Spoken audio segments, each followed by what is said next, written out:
Today's episode of the Nateland podcast is brought to you by Viore, Game Time, and Better Help.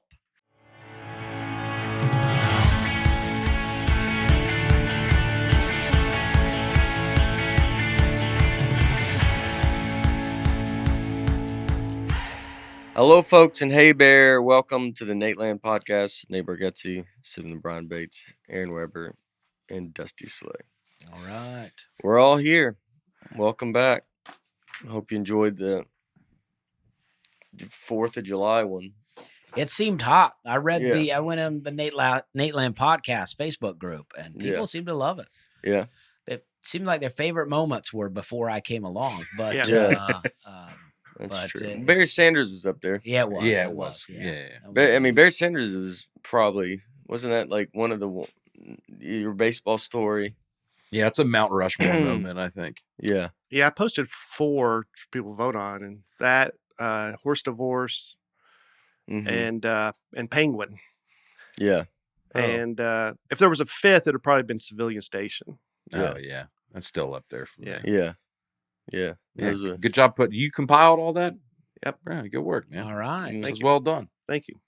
It was a good job. Almost I as mean, good I didn't as your edit it. pitch. These guys You know what I edited mean? it. I mean, if you thought it was a little Brian heavy, that's why. Yeah. Yeah. It's all just Brian. Yeah. This is Brian's highlight reel. Yeah. It's Brian being ridiculed. That's true. There's a lot of that. Yeah. So let's go. Here we are. You're decked out Nashville Sounds. Yep.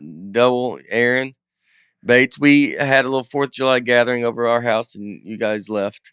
Yep. And went to the game. Yep. Aaron has a million hats to choose from. I don't know why I had to wear the Sounds today, but Yeah, I'm sorry. Well, it's good though. It's support. That's who was there. Hey, you're on a team. We asked everybody that went to wear that hat. Aaron was a big help because he helped me pick out this hat in Yeah. the pro shop, and I didn't know hat size, any of that stuff, but I had a pro here with me. Yeah. Yeah, Could you have figured it out by just putting them on? Yeah, but we were on a time crunch, so Yeah. I would have probably started at 3 4/8 or something. And I was like, Aaron, give me just a ballpark here. Yeah. So Did you name it right away? Could you look at his head and be like, this is what size you wear? No, I couldn't. You have a deceptively big head. You do. You look like you're like barely a 7, but you're about a 7 5/8, I think. Yeah. Yeah. So it's bigger than it looks. That is, yeah. It's like we were like, whoa. You went with a 6 something first, and you go, oh, okay. Oh, okay. Yeah. All right. Yeah. So yeah, we came over here. Well, first of all, I stopped on the way here. I've been trying to pitch, but Aaron and I drove all the way to his high school in Hendersonville to practice, and it rained us out. This is the most Brian thing ever. I go, let's go practice a little bit, maybe get some stuff on camera that'll be funny. And it's just like 100-year storm in Hendersonville when we show up. We show up and the mound is covered with tarp, and we're like, I think your pitch is gonna get rained out. Yeah. Which it almost did. It did rain on July 4th, right? There was a weather delay even during the game. Okay. But I mean, it's now day of, and I've yet to pitch. On the way to your house, I stopped at a high school, and the mound was covered, but I went out there. I had one baseball. Yeah. It was the saddest thing you'd ever see. I'm out there throwing from the stretch. One baseball, I would throw it to no one. Then I'd go pick it up and walk back. And people are walking past the high school, and I'm out there shaking off signs and just throwing. I was so worried about that little boy. That little boy out there, he's got a pretty big head. Yeah. That big-headed boy out there is throwing to no one. And then I came over here and we practiced. Yeah. And you figured it out. Yeah, we had some stuff to work out. I love that they looked and thought that how sad it was, but they also didn't come to help. You know what I mean? They were like, look how sad that guy is. No, they walk faster. Let him be. Let him be. Get on by. Came over here, practice, and got some stuff down. Yeah. And then went. I mean, you would just pitch and run and get the ball. How many times did you do that? Like 12. It's not hard to get a pack of balls out there. Yeah, I mean, go. Yeah. It was kind of a... Balls are tough to find. You'd be surprised. Baseballs? Baseballs are expensive, and they're tough to find, like real ones, like the ones you're going to throw at the actual game. But I mean... They're like $20. It's like $20 for a baseball. Yeah, it's For $20 not to throw one and go get it yourself. Yeah. I mean, what's It was worth kind the of money, you know? Yeah. What's Time or money out there. Yeah. time. It was kind of a game time decision. I just stopped on the way and stood on a mound a little bit. I knew I was going to throw over here. Yeah, so you probably threw 40 or 50 times that day. How's your arm feel? Is it sore? It's good. Feels good. But I'm a kind of, once I get between the chalk and the lights are on, that's when I come alive. Okay. So I didn't pitch that great over here. You documented it very clearly in that video you posted. But do you think you're the only player that's ever done a first pitch that right before threw to no one? Yes. Yeah. Not only that, Sounds gave me 4 tickets, and I just assumed I'd take Aaron. Aaron bought tickets on his own. He didn't want to sit with me. Dusty couldn't make it. There was up until almost game time, I was going to be sitting by myself at the game, which I might have been the first person in the history of baseball to throw out a first pitch, then sit alone. Have nobody there with just a corn dog, and kids are like, isn't that the old man that threw out the first pitch? Had the Sounds known that, they might not have let you do it. Yeah.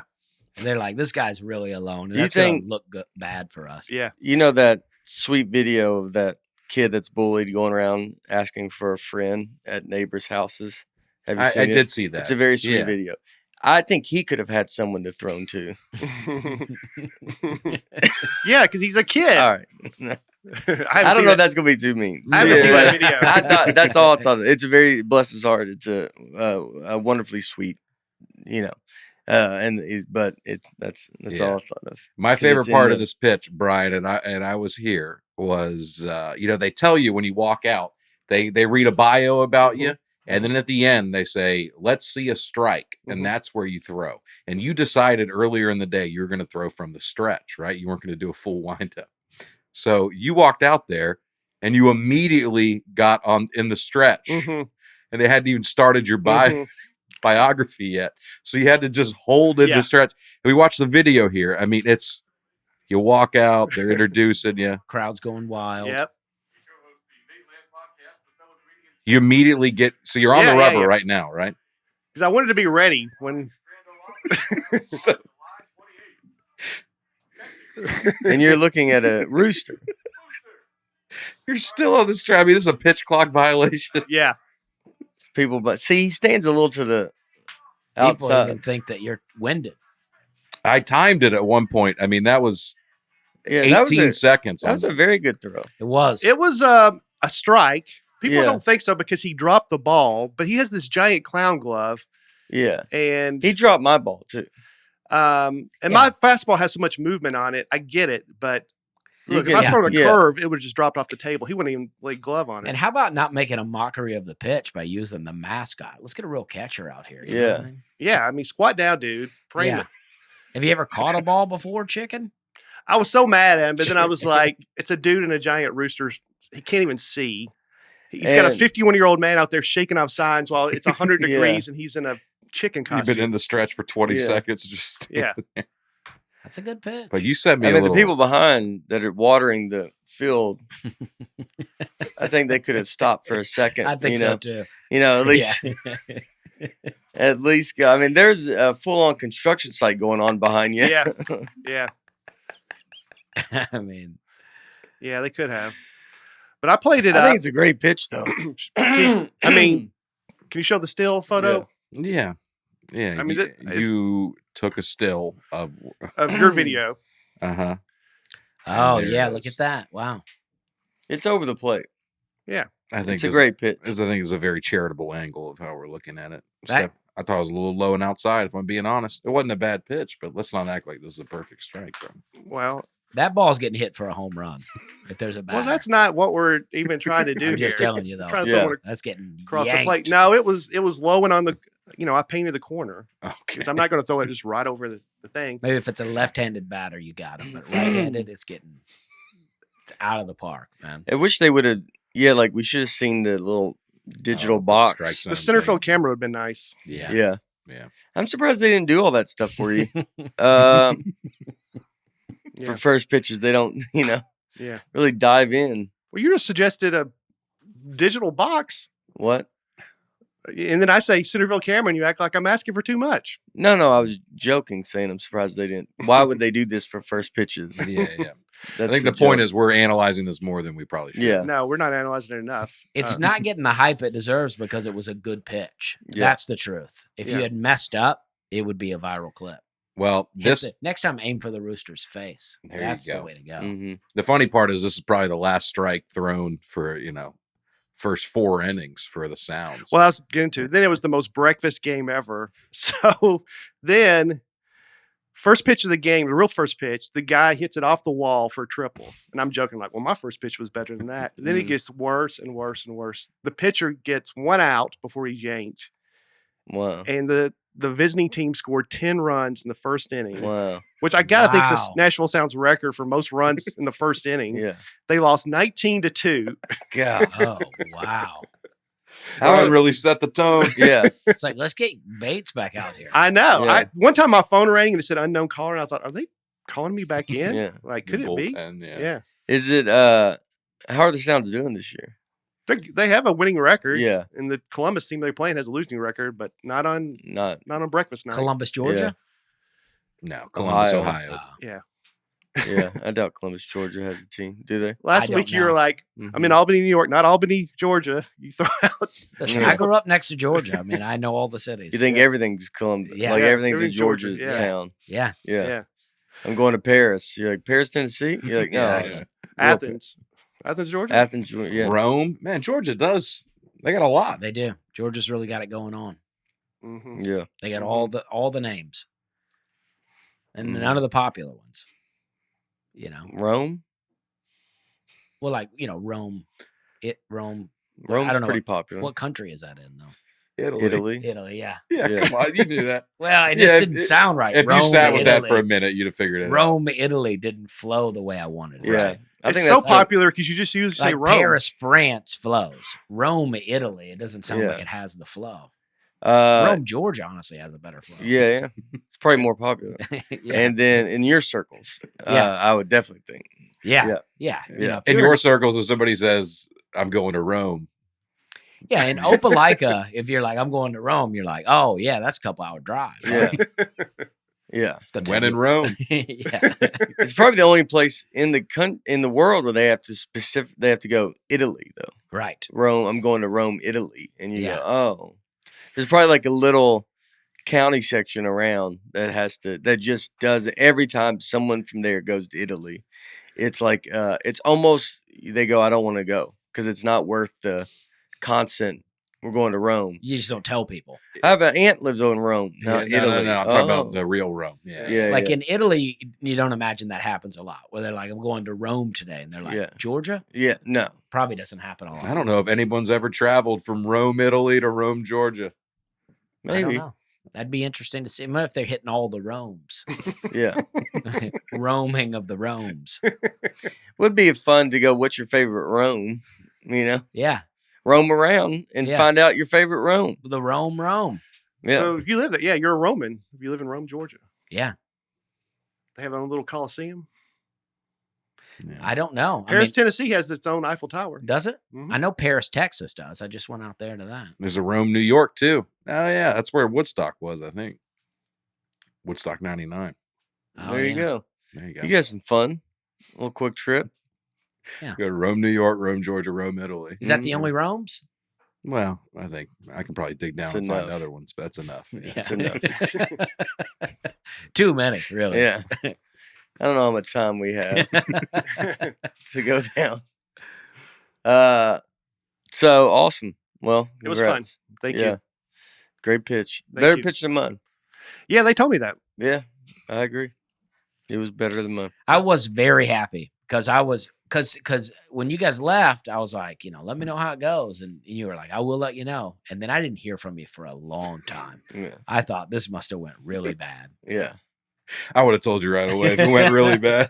Yeah. I would have sent everybody the video immediately. Aaron made a couple really funny videos. He's so good at doing all that stuff. Yeah. Making funny videos. Yeah. His stand-up's Yeah. garbage, but You're so good at it. And the funny videos. The amount of time you take to do a video that you just text to other people is impressive. Hey, thanks, man. Yeah. You use your time wisely. Yeah. Everybody's always said that. Yeah. Up all night. Did you watch anything last night? No. I made a Bates video. Took about 3-hour chunk. How long does it take to make a video? that one probably took a while. That one took about 20 minutes. Oh. The long one? The hardest part of it was finding the right clip to splice in. But actually doing it. I'm talking about the one you made of me throwing out the first pitch. Oh, that took a while. Yeah. That took a few hours. Yeah. But I like doing it. He left like immediately after. He didn't even watch the game. I got inspired, dude. I saw it in my head, dude. Yeah. You know, saw the vision. He saw the vision. Said it to me at 1 a.m. I can't say that's not better time spent than watching them lose 19-2. Oh, yeah. You made the right choice. Yeah, it was definitely the right choice. Mm-hmm. How far do you think it'd be? But you could have stayed and watched 9 more runs. Yeah. That's how the 10 after the first inning. That's true. You'd almost be like, well, that's probably about all the runs. And then you're like, no, you could have watched 11 more runs because the Sound's got 2. Well, you got to go do it now, Dusty. You're the last one. Oh, you've all 3 done it? Mm-hmm. Oh, wow. Now I don't know, but I mean, we might as well complete it. But yeah, you guys all nailed it. Now I'm going to be the one to not do a good pitch. You're the one that doesn't play sports, really. Yeah. You do a first cast of fishing line or something. Yeah. Yeah. You fish? I have fished. Yeah. Throw a fake ball. No ball. Yeah. Yeah, do a flat ball. Yeah. Frisbee. Throw a fan. Yeah. Throw a frisbee down there. Painted like a ball. Yeah. I like that. I don't know if they're into it. So they're building all those condos back there. But what do you think? How far is that to hit a home run, you think? You think they're going to be breaking out windows? No. That's a pretty long home run. Dude. That gets you to the pros. If they have metal bat, like if a college team played with metal bats, maybe. Dude. Yeah. No, that sound. Yeah. Is a good sound. That's a good view, though. If you get one of those apartments and you love baseball, is it minor league? Yeah. You love like minor league baseball? AAA.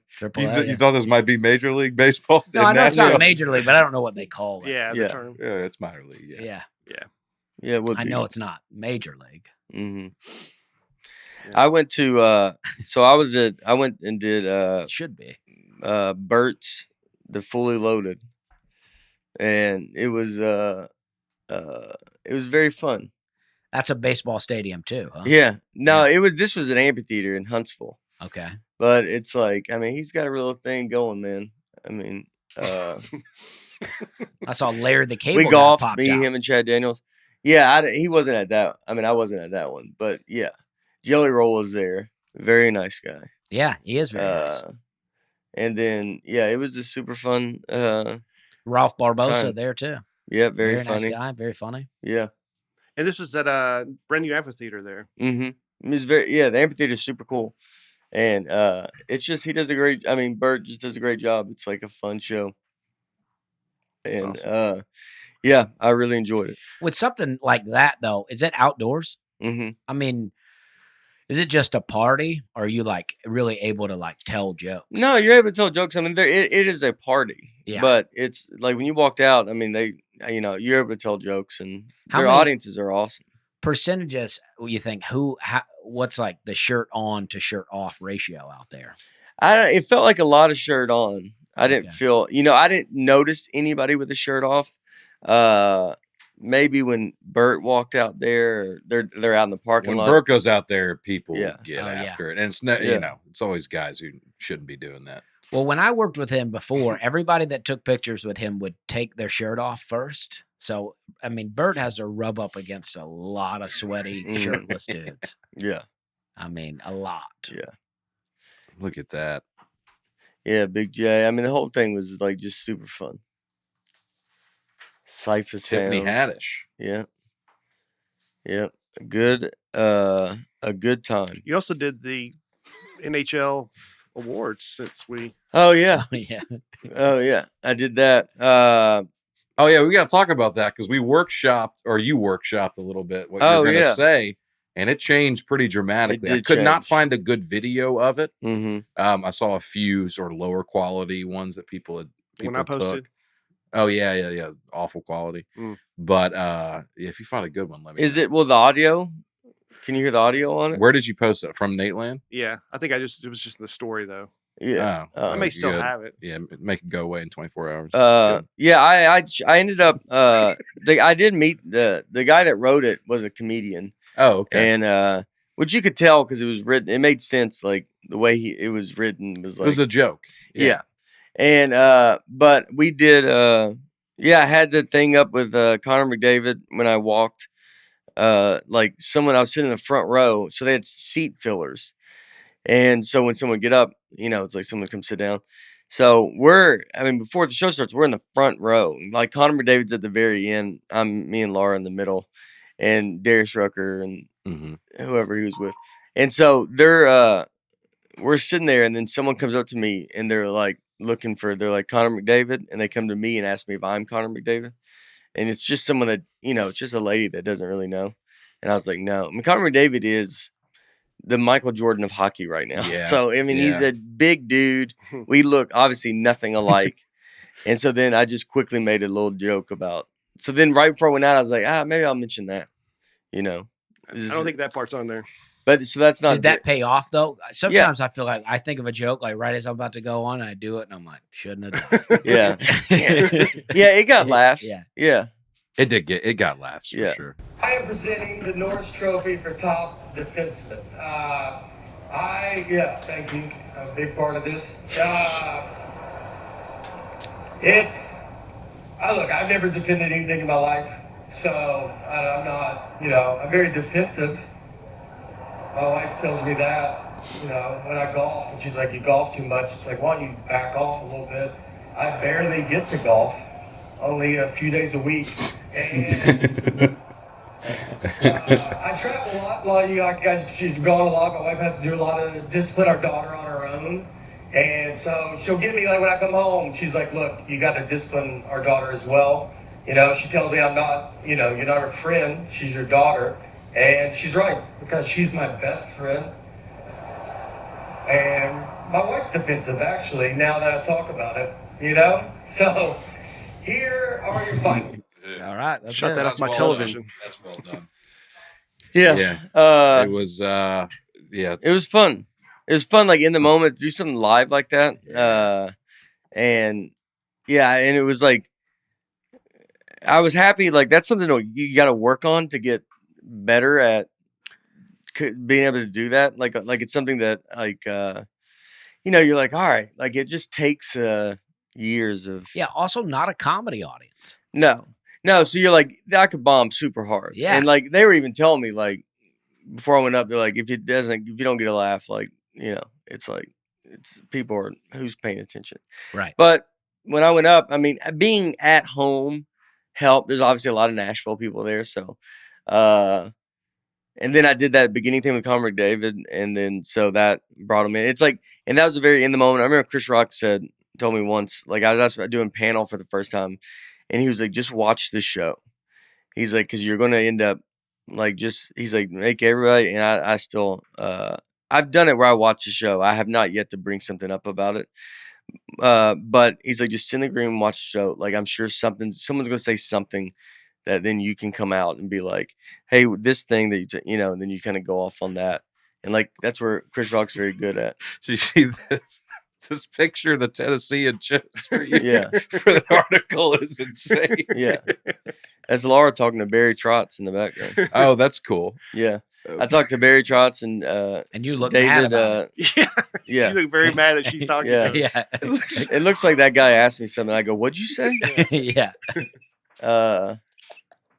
Nate, can you pose for a picture real quick? You start. Well, that's when you're the level of where I'm at versus what they don't really need a picture of me. They're like, I'll do it to be nice.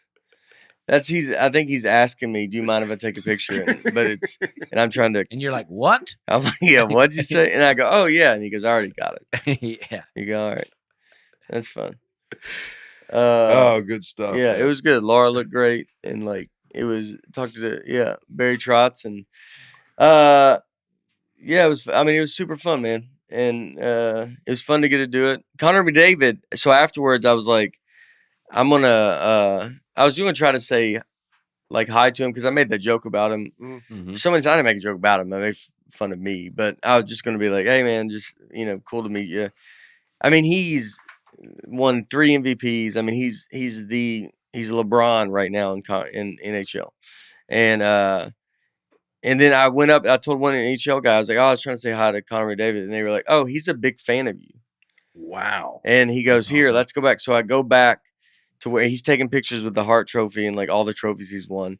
And then I just go back and meet him, and I was like, "Oh, hey, I was just messing around." He's like, "I was happy to be a part of it, man. I'm a big fan." Then he asked to take a picture of me, and then we left. All right. Wow. Yeah, That's pretty cool. Wild, man. Big time. Yeah, it's very cool. It's like kind of crazy. Like you're like, you just think these worlds would, not in a million. Part of years. you's like, I bet that they'd never even heard of me. Let alone I don't like expect I'm a big fan. Is he from the U.S.? He's no, Canadian. He's right? Canadian, but it's yeah. I mean, it's funny. We look nothing alike, but it was yeah. And that suit it's barely. I like the suit. It's barely hanging on. it's Suits are It's tough. at I the feel limit, like dude. people will make fun of a suit no matter what. No matter how good it looks, people will make fun of a suit. my suit is at the fire code limit. You can't fit one more person in. You're just like, all right, that's it. He goes, what about one more? They go, I promise you, we can't do. We've already got too many in. Yeah. We're above the fire code limit. We're above the one that's written fire code limit. But I know what the real fire code limit is. Yeah. And we can't. That's it. That's it. But that's the thing with suits now, right? They want it to be tight. They do. They think it looks better. I mean, if you zoom in, it doesn't help. But it's like in the natural on TV, they do want you to, be a little. I gotta get back on it. I'm in a horrible place with I've not been eating good. You know what you should have wore? What? Viore. Oh yeah. Get yourself some of the most comfortable and versatile clothing on the planet at Viore.com/Nate. The whole podcast crew love their Viore. Even Dusty loves Viore. I do love Viore. Matter of fact, I just bought some more shorts. The short. I don't get the one with the liner in there. I'm sure those are great, but the regular shorts, I love them. And I got my wife like 3 pair. She loves them now. I have the liner ones. Okay. See, I've not I love those. But once you try a liner, you'll be like, yeah, I'd like to do this. It's more the often. best, dude. Yeah, I almost did it, but I've not done it yet. It's like wearing swimming trunks. I mean, you're just like you're out there loving every minute of it. Yeah. It's like it's awesome. I got the jacket and the shorts on. Okay. See, I love it. I mean, I wore the jacket on stage at Bert's show. Okay. I got a Viore tank top that I like to wear too. I mean, it's like I'm all about it. I would wear a tank top on here, but I don't know how appropriate that is. You wear a lot of tank tops? I like a tank top in the summer. Yeah. We wore a tank top on July 4th when we came over here. Yeah. I love a tank top. I like to let it free, let the guns out. You know what I mean? Yeah. Well, Viore is a new outlook on performance apparel, perfect if you're sick and tired of traditional old workout gear. It can be worn for activities like running, training, yoga, but also great for lounging or weekend errands. It's an investment in your happiness. And so for our listeners, they're offering 20% off your first purchase. Get yourself some of the most comfortable and versatile clothing on the planet at Viore.com/Nate. That's VUORI.com/Nate. Not only will you receive 20% off your first purchase, but enjoy free shipping on any U.S. order over $75 and a free returns. Go to Viore.com/Nate and discover the versatility of Viore clothing. They really are so great, though. Yeah. It is so good. Yeah. Yeah, I wear this jacket all day. Talking about the way suits fit, sometimes I think fashion changes so gradually you don't even realize it's happening. But I just saw this picture of the 2003 NBA draft versus the 2000, I think this is 2020. Yeah. 17 years later. Look how these suits in 2003 were crazy, dude. Yeah, that guy right there, I don't know anybody's names, but that's too much. Even LeBron's suit when he got drafted. That was the style, was this big kind of giant suit. Big, baggy, oversized, and now everything's form-fitting. I mean, these look like they're wearing leggings. I don't like the bow tie, but I like the suits. And we got up to the capris on. Yeah, that's Trae Young. That's too much. Yeah, I don't like that. Luka Doncic, so that year. And the guy in the stonewashed jeans suit here. This one. It's like 80s stonewashed jeans. I like that's so like a floral I like print. these suits. You don't? You like these? Nah. You like these better? Yeah. I mean, I like them better than these huge baggy ones. I think these look crazy. This guy It's looks like he's crazy wearing that snakeskin. that's what you wore then. Yeah. 2003. Yeah, these were like cool suits. Yeah. How old were you? 2003, 11. Yeah. Your Harper's 11. Yeah. Yeah. That's crazy. And Harper just had her birthday. All right. 11 years old. I was 21. I didn't even know this basketball was happening. I was probably blacked out somewhere. Yeah. That's quite a draft class. You weren't following the draft back No. Yeah, I'm trying to think who is in. Yeah, LeBron's draft is crazy though. Dwayne Wade, Carmelo Anthony. Is that Chris Bosh back there too? Yeah. Wow. A few whites that didn't pan out in the back. Vince, is that Vince Carter? No. Looks like Vince. I don't think he was in that draft. He was earlier in that. I had no idea those three guys were in the same draft, though. That's pretty awesome. They ended up on the Miami Heat, won some championships. It was a big. Yeah, that's pretty fun. Yeah, I didn't know that. Yeah. All right. Were y'all anything that you wanted to say? Nah. Oh, I did since the last podcast. I did the Grand Ole Opry 3 times. Oh wow! And it was great. I'd already met Vince Gill and Amy Grant before, but they remembered me, and that was a lot of fun. Yeah, and that's fun. Yeah, and it was great. Jeannie Seeley was there that brought me out for the first time at the Opry, and that was fun. So I met T.G. Shepherd. I met a lot of country classics. And it was great. I love the Opry. Now, Jeannie Seeley's been on, I think, every one I've done there, but she's never brought me out. They usually just introduce you from the side. What was the... Well, she was kind of that. She was like the MC that night? I think so, They used to run the show differently, I think. I think they would have an artist host a portion of the show. When you made your debut, that's how the show worked. And now it's a little different. This might be how Bates figures out he's never been on the Grand Ole Opry. No, I think about it. He's I usually perform behind the curtain. Yeah. There's a food court. It says Opry Mills. Hey, there's no audience, right? Because it's radio. Right? Yeah. But I got a new joke I've been doing. I'm about ready to unleash some family jokes. I've been protecting my family for a long time, but I'm ready to unleash not anymore. it. And I did one all 3 times, and it's a little edgy for the Opry. It's not an edgy joke, really, but a little edgy for the Opry. And they clinch up every time, and it is a blast. The people backstage at the Opry, they love it. They're like, they're dying back there. Isn't that fun when you can hear the band kind of getting into it? Yeah, there's a band? I mean, yeah. I always remember that's who matters, the people in the back and not the audience. Let's read some comments. Names, episode comments. Julia Reed. Hey, Bears. The surname Reed is of English origin and means red. My husband can trace his family heritage all the way back to the Norman invasion. And back then it was spelled red for their red hair and beards. Over time it morphed to Reed, and then upon coming to the New World, changed yet again to Reed with 2 E's. Oh, back to the original one. Love this topic. You're all knocking out of the park as always. Well, the original was just R-E-D. Yeah. Yeah. All right. So it was R-E-D and they changed it to R-E-E-D. With the R-E-I-D in the middle there. Yeah. I feel like I still know more R-E-I-Ds than 2 E's. Yeah, that's for sure. All the way back to the Norman conquest of the 11th century. Do you know about that? Mark Norman? Yeah, the Mark Norman invasion. I don't know about that guy's everywhere. What was it? I don't know. William the Conqueror. I've heard of him. Heard of him, yeah. William's claim to the English throne derived from his familiar. Okay. Yeah. Good stuff. I don't know enough to talk about it, but that's what 1066 is like. They still have like a church up from 1066 over in London. Yeah. Like it's insane. Yeah, like the oldest building in America is doesn't even come close, right? It's like a couple hundred years old. Yeah, there might be some Native American like stuff that's like. Well, like Harvard's been around since the 1600s. They still have some buildings. Yeah. But still, it's 1066. Yeah, but I guess I took your couple hundred years old literal. Couple hundred, 400, same thing. Yeah. Brad Healy.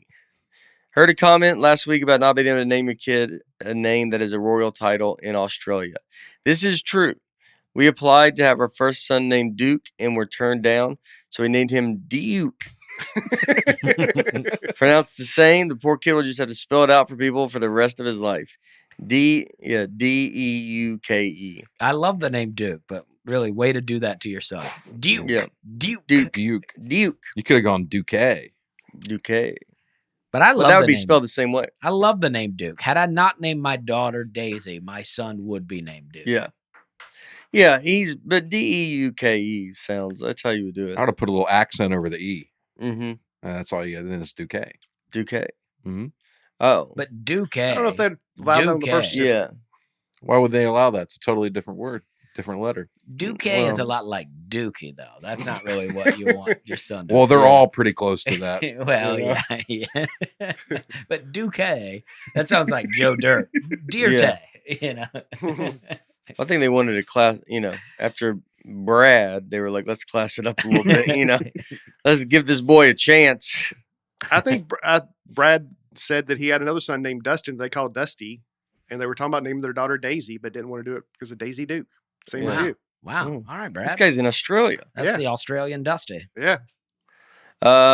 Withany Milligan. Withany. My name is Withany.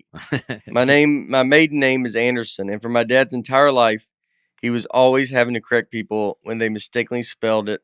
So he's constantly saying it's Anderson with an E.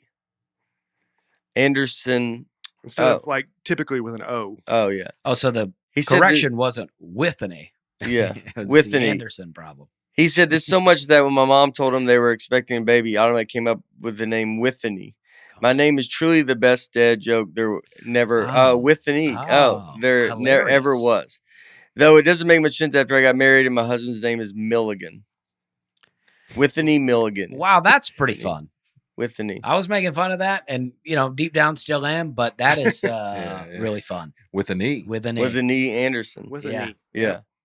Yeah, with an E. Great. Milligan. With an A. With an yeah, that's their son's name. Yeah, with an E, Milligan with an A. Wow. With an E is not a bad name. You call her Wit, probably. Yeah, with an E. It's like I didn't think of it like that, but I didn't think of it that's much. Really great. Yeah. With a name like Dusty, people always want to write Dustin when I go order a coffee. So I'll go Dusty with a Y, and that confuses people real because they're like they think that like I'm like a Y at the beginning. Dusty with a Y. Yeah. They're like. So did you think about naming your son with a Y? Never crossed my mind. This is great. Yeah, but so when you get upset if they put Dustin?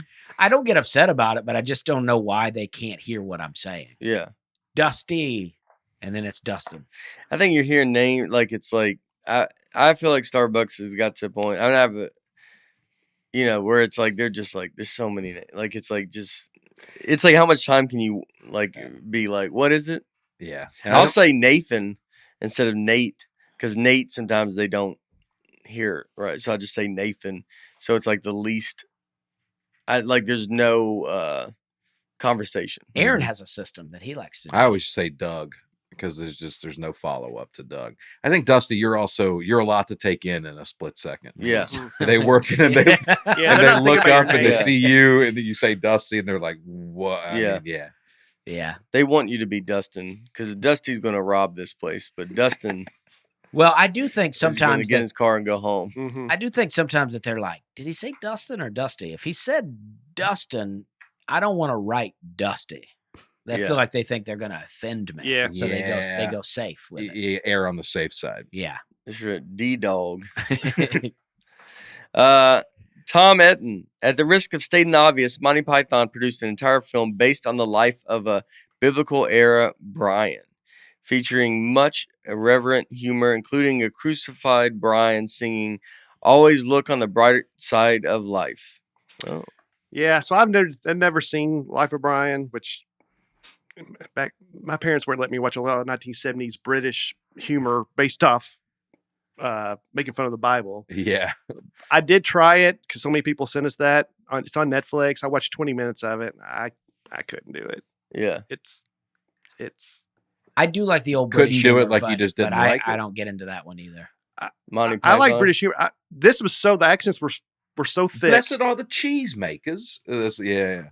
Have you seen it, Life of Brian? I had seen it. I did not make the connection in the moment, but once somebody said it, I was like, "Oh, I haven't seen that movie." Yeah. It wasn't for me, but I can't get into making fun of the Bible, but I like some Monty Python stuff. Mm-hmm. The Holy Grail. Yeah. All right. Stephen Kelly. I can't believe the first time Nate takes notes for this podcast is so he can stumble through the plot of a below average 23-year-old action movie. Classic Nateland. Let's go, folks. I know. I tried. I've never done the note, and I thought this was funny, and I was like, I want to remember to say it. We were waiting so long to film or something, so that's what I was like. Oh, yeah. Stephen McMillan. Great name. That is a good name. My parents named me Stephen Charles Harold McMillan. Still not a bad name. But the person writing it down spelled Harold, Harlod. Oh, wow. Harlod. My mom noticed it and wanted to change. They said they had to charge her. Long story short, she kept it Harlod for 20 plus years, and both my sisters took great joy in calling me that growing up. Love the pod, guys. That's crazy. So someone can make a mistake, and then you're like, hey, well, that's wrong. And then they're like, well, how much does it cost? Yeah, it wasn't even the parent that wrote it down wrong. It was whoever was transcribing it. Yeah. Yeah, and when it's a mistake like that, they should give you the freebie. It's like, you thought I meant Harlod? Yeah. Not Harold? Harlod. Yeah. That would be so my family, though. The wrong name, and we're like, we can't afford right now to. He goes, I ain't gonna give you $25. Yeah. So for 20 years. He goes, for 20 years, for the rest of his life, he's gonna live. You know what? He's a Harlod. Yeah. I like the name. I wanted to start go. telling yourself, The more I say it, I like it. Yeah. It's different. I wanted to go 4 names with it. I thought like it was too much. I found out that I had like a great aunt or something who named her kid. Her last name was Denny. She named her kid Franklin Delano Roosevelt Denny. FDR Denny. She did the full. I mean, I guess he was president during that time, so she went like full on. Yeah. But it's like, that's a lot of names. Boy, times have changed. Imagine naming your kid after the current president. Yeah. Just ever. It'd be weird. It'd be crazy. Yeah. Yeah. That kid would be hated by half the country no matter what. Yeah. Everywhere he goes. Yeah. Dr. Jacob Van Laan. Might be Jacob. Dr. Jacob Van Laan. My legal birth name was Jacob Jan Grady John Michael Dakota Van Laan. Wow. Jacob Jan Grady John Michael Dakota Van Laan. My parents were a product of the hippie era, so they've always been anti-establishment, anti-government, off-the-grid types. All right. So the story goes that when I was born, my mom tried to give me 2 middle names, and apparently the nurse told her she could only pick one. So she responded that I was her kid, and she could give me however many names she wanted. Wow. All right. Yeah, I like it. I love your parents. Yeah. I love that your mom was like, you know what? I'll do whatever I want to do. Yeah. There's a difference between Australia and America right there, right? Australia said, well, we can't name our kid Duke. And then this one said, I'll give my kid as many names as I want, or I'll give it 12 names. I love Mrs. Von Lawn. I think he said she went around the room and just everyone who was in the room at the time just said, pick a name. And everyone just gave him a name. Wow. Oh, wow. That's a crazy way to name Jacob Jan Grady John Michael Dakota Van Laan. The rhythm of it, I don't mind. I don't know that I care really for don't. Jan being thrown in your name all of a sudden like that. Jacob Jan Grady. I don't know. I Short like for Jan. January. I think. Yeah, Jacob Jan Grady John Michael Dakota Van Laan. I like it. He's a doctor now. Yeah. He's doing all right. I like it. I like the whole thing. People just don't want to be told, I just want to see your driver's license. I want to see. Well, he says was, so apparently he maybe had it fixed. Yeah, I don't know. There was someone else posted they had 2 middle names because their dad thought that would avoid the draft. Like somehow it would mess the government up when they're going through the process. They want to stay off the radar. Yeah. I thought you'd appreciate that. Any evidence on whether it worked or not, though? Well, we haven't had a draft in about okay. 50-something years. Okay. But So when he was born, probably there was drafts. there was always a chance of one. Yeah. Mm-hmm. Still You is. sign up for it. Yeah. Yeah. Hunter DiPaolo. I went to college with a guy who always introduced himself as Devin Foster Sr. Since we were all about 19 at the time, someone finally asked him one day in class if he really had a son. He looked at us and just said, not yet. That's funny. It's getting ahead of it. Yeah. It's a guy that gets it. Yep. Heather Crawford. Just thought I would give you the real reason Picabo Street was named. She was named after the very small town in Idaho called Peekaboo, where I was born and raised. It is in Blaine County, where she lived and skied in Sun Valley, Idaho. My mother was friends with her hippie parents, and my mom asked them one day when they were at her house, when are you guys going to name that? When are you guys going to name that baby? Why not name her Peekaboo? And so they did. True story. Wow. That's not the story that Peekaboo Street shares, but I'll have to share it. I'll have to trust Heather. Does Heather Crawford put that period in her? I think that was just a mistake. Oh, okay. Oh. That's a real power move. Yeah. Putting punctuation in your name. Heather Crawford. You're like, yeah. You better take a beat after you say my name. Yeah. The best of episode comments. Kel Horvath. Next week's show needs to start off with a pop quiz to make sure Dusty watched the episode to catch up with the lore. All right, Dusty, where did Aaron Land come from? Yeah, I'm going to be honest. I'm just going to be honest. I didn't watch it. I could beat around the bush, but you'll know it's a lie. What does Nate do for a living? Well, I believe he's a stand-up comedian based on some of the stuff we've talked about. Yeah. Could be a professional golfer, though. I'm not sure. You don't know which one of these cameras is Aaron Land? No. Oh. I'm guessing this one? Nah. The main one? Right over here. Okay. Yeah. Okay. Because it's pointed right at Aaron here. Mm-hmm. It's Aaron Land. That's kind of the Dusty Land camera now, too, though. Right? Was it Dusty Town? Dusty Town. Yeah. I'll share it. Yeah. You are on screen for Aaron Land, just so you know. Yeah. I'm a main character in that Aaron show. Land. Yeah. You never known that you were. Yeah. Yeah. You're like the Truman Show. Evan Hegel. I will say this feels unearned for anyone who listens to this as their first episode. I had to judge through each of these episodes to get to these laughs, and I think new listeners should have to too. Yeah, I agree. It's a fair point. Fair point. Work for it. Yeah. I did the other night. I was thinking about the Truman Show. Like, can you imagine if that was real? Like, you ever just sit there and you're like, what if you are? Well, after that movie got released, there was a surge of people thinking that that's what was happening. Yeah. It's like, it's documented. There's a rise in that all across the country. People go to their therapist or their doctor and be like, I think I'm on a TV show. Like, yeah. People thought it. Yeah. But now there are reality shows where that kind of happens. Jury Duty, that show that was just on Amazon. I saw an interview with Ronald, who's the star of it. He's the guy who's being Truman Showed, essentially. And he said for weeks, maybe months after it was done, he would have freak out thinking, am I still being filmed? Yeah. How could am I still on the show? Yeah. It's probably a lot to deal with. Yeah. Yeah. Yeah. That's a lot to, and then you don't know if they're ever going to come back and bring it back, or you never know. It's popular. So they go like, let's do a season 2. Exactly. Get him again. Am I already being filmed for season 2? Yeah. That is tough. Cause then it's like, was he happy that he was on it? I think so. Actually, he's a fan of Dusty. I was going to say, isn't that crazy? Did you know that? Have we talked about that yet? I don't think so. Do you know this show, Jury Duty? No. It's a show about jury duty, and everyone's an actor except for one guy. Okay.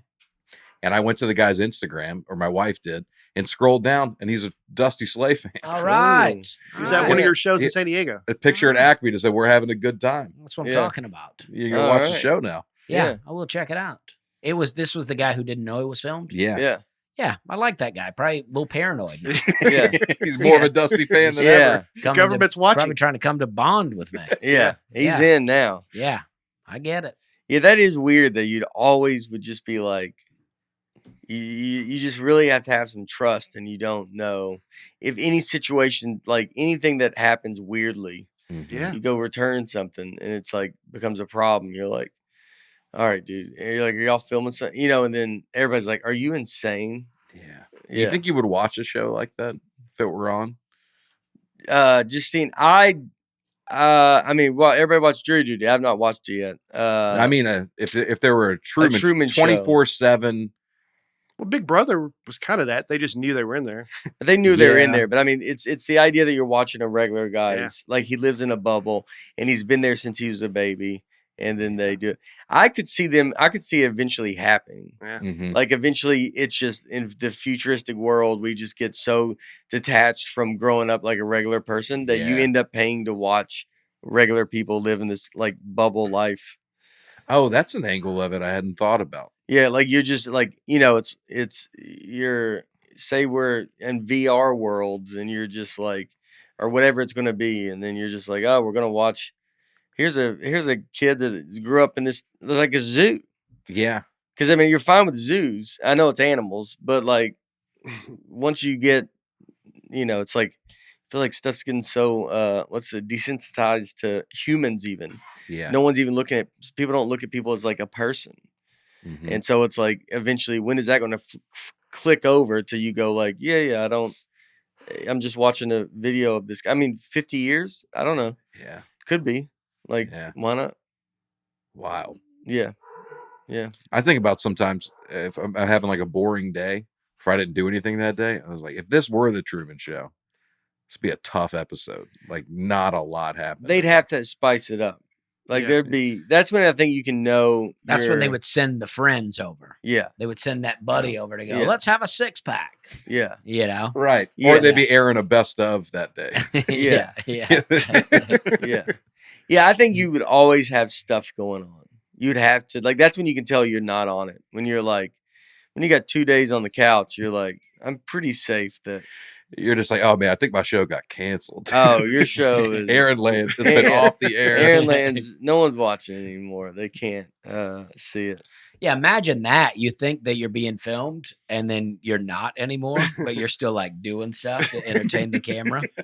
No, it stopped years ago. You're like, still think the show's running. Yeah. Well, I mean, it's like a prank video. I mean, like essentially we watched that. So like if you get a little taste of something, then eventually when do you just go, you're watching Big Brother, you're watching these celebrities live and all this stuff. Celebrities, when Punk'd was such a big deal, they're probably always worried that it could happen to them. Oh yeah. You're just on edge. Yeah. At all times.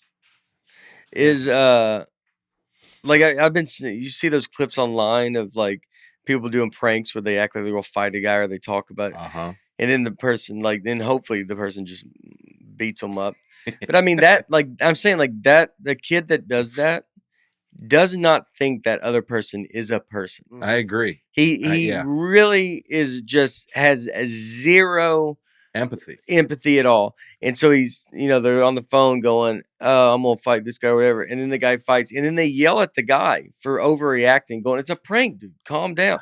And you're like, I mean, that person is psychotic, really. Like, they have no care in the world that you're like, that's just a guy walking down the street, dude. Yeah. And you're just trying to like be annoying and film him. And I love seeing prank show people get punched. Oh yeah, it's really great. Fun. It is. It's very great and satisfying. But I mean, there's so many people that seems to be doing that kind of stuff. So you look at like, if you look at social media, I mean, people don't think these people film people. Go and look at this fat guy. Look at this guy. Like, and they do, insane. And they just post it and it can go viral. You're like, you're not treating that person as like a person, dude. Like, it's, and look, I've made fun of people, but he's here. and he's here to defend himself. Yeah. He doesn't, but he's here to defend himself if he wants to. It's not like, you're going to make jokes. No one's, I'm not saying I'm not trying to like, it's perfect, but it's like, it's a slippery slope of just being like, when are you going to, you see like war videos just pop on social media. You're watching this guy get blown up and you're like, it's like, see that? And you're like, I mean, you're like, you don't even care. And that should be the main news. That should be on like 60 Minutes. It should be like, can you believe they blew this up? It's just a tweet you scroll past. Yeah. And you just got to go by it. Yeah. There's like this YouTube videos about this, like Kensington Avenue in Philadelphia where you're just like, I've watched hours of this stuff and it's just people on drugs and I'm like, it's so sad, but I'm like, I can't take my eyes off of it because and they're not necessarily making fun of them, they're just showing it. I'm just like, well, that's how disconnected. Gosh. Yeah. And that's what's the problem is people are so disconnected from a reality. And then the people that are watching that, they can only see that and they think, all right, you're either me or you're that. And they forget that there's all people in the middle. And there's all this other stuff, but they really look at it as like, it's like the rich people, or it's just you're live on that street, right? And there's no in between. There's no just a single mom or this or that. It's like, it's crazy. It's the saddest thing. Cody Quinn, you got to follow this, all that. I'm a police officer in the New York City suburb, and I was just listening to the Best of 3 Years podcast. I had to transport a gentleman back to the station, and my phone reconnected with the car Bluetooth, and the podcast automatically continued playing. It was right at the beginning of the Penguin highlight, and the guy in the back waited about a minute before saying, man, is this some kind of joke? I replied, well, they are comedians. Oh, that's awesome.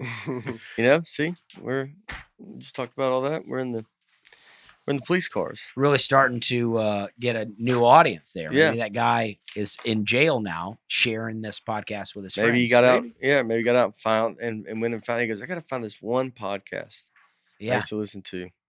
So if he's out, congratulations. Try to keep it on the up and up.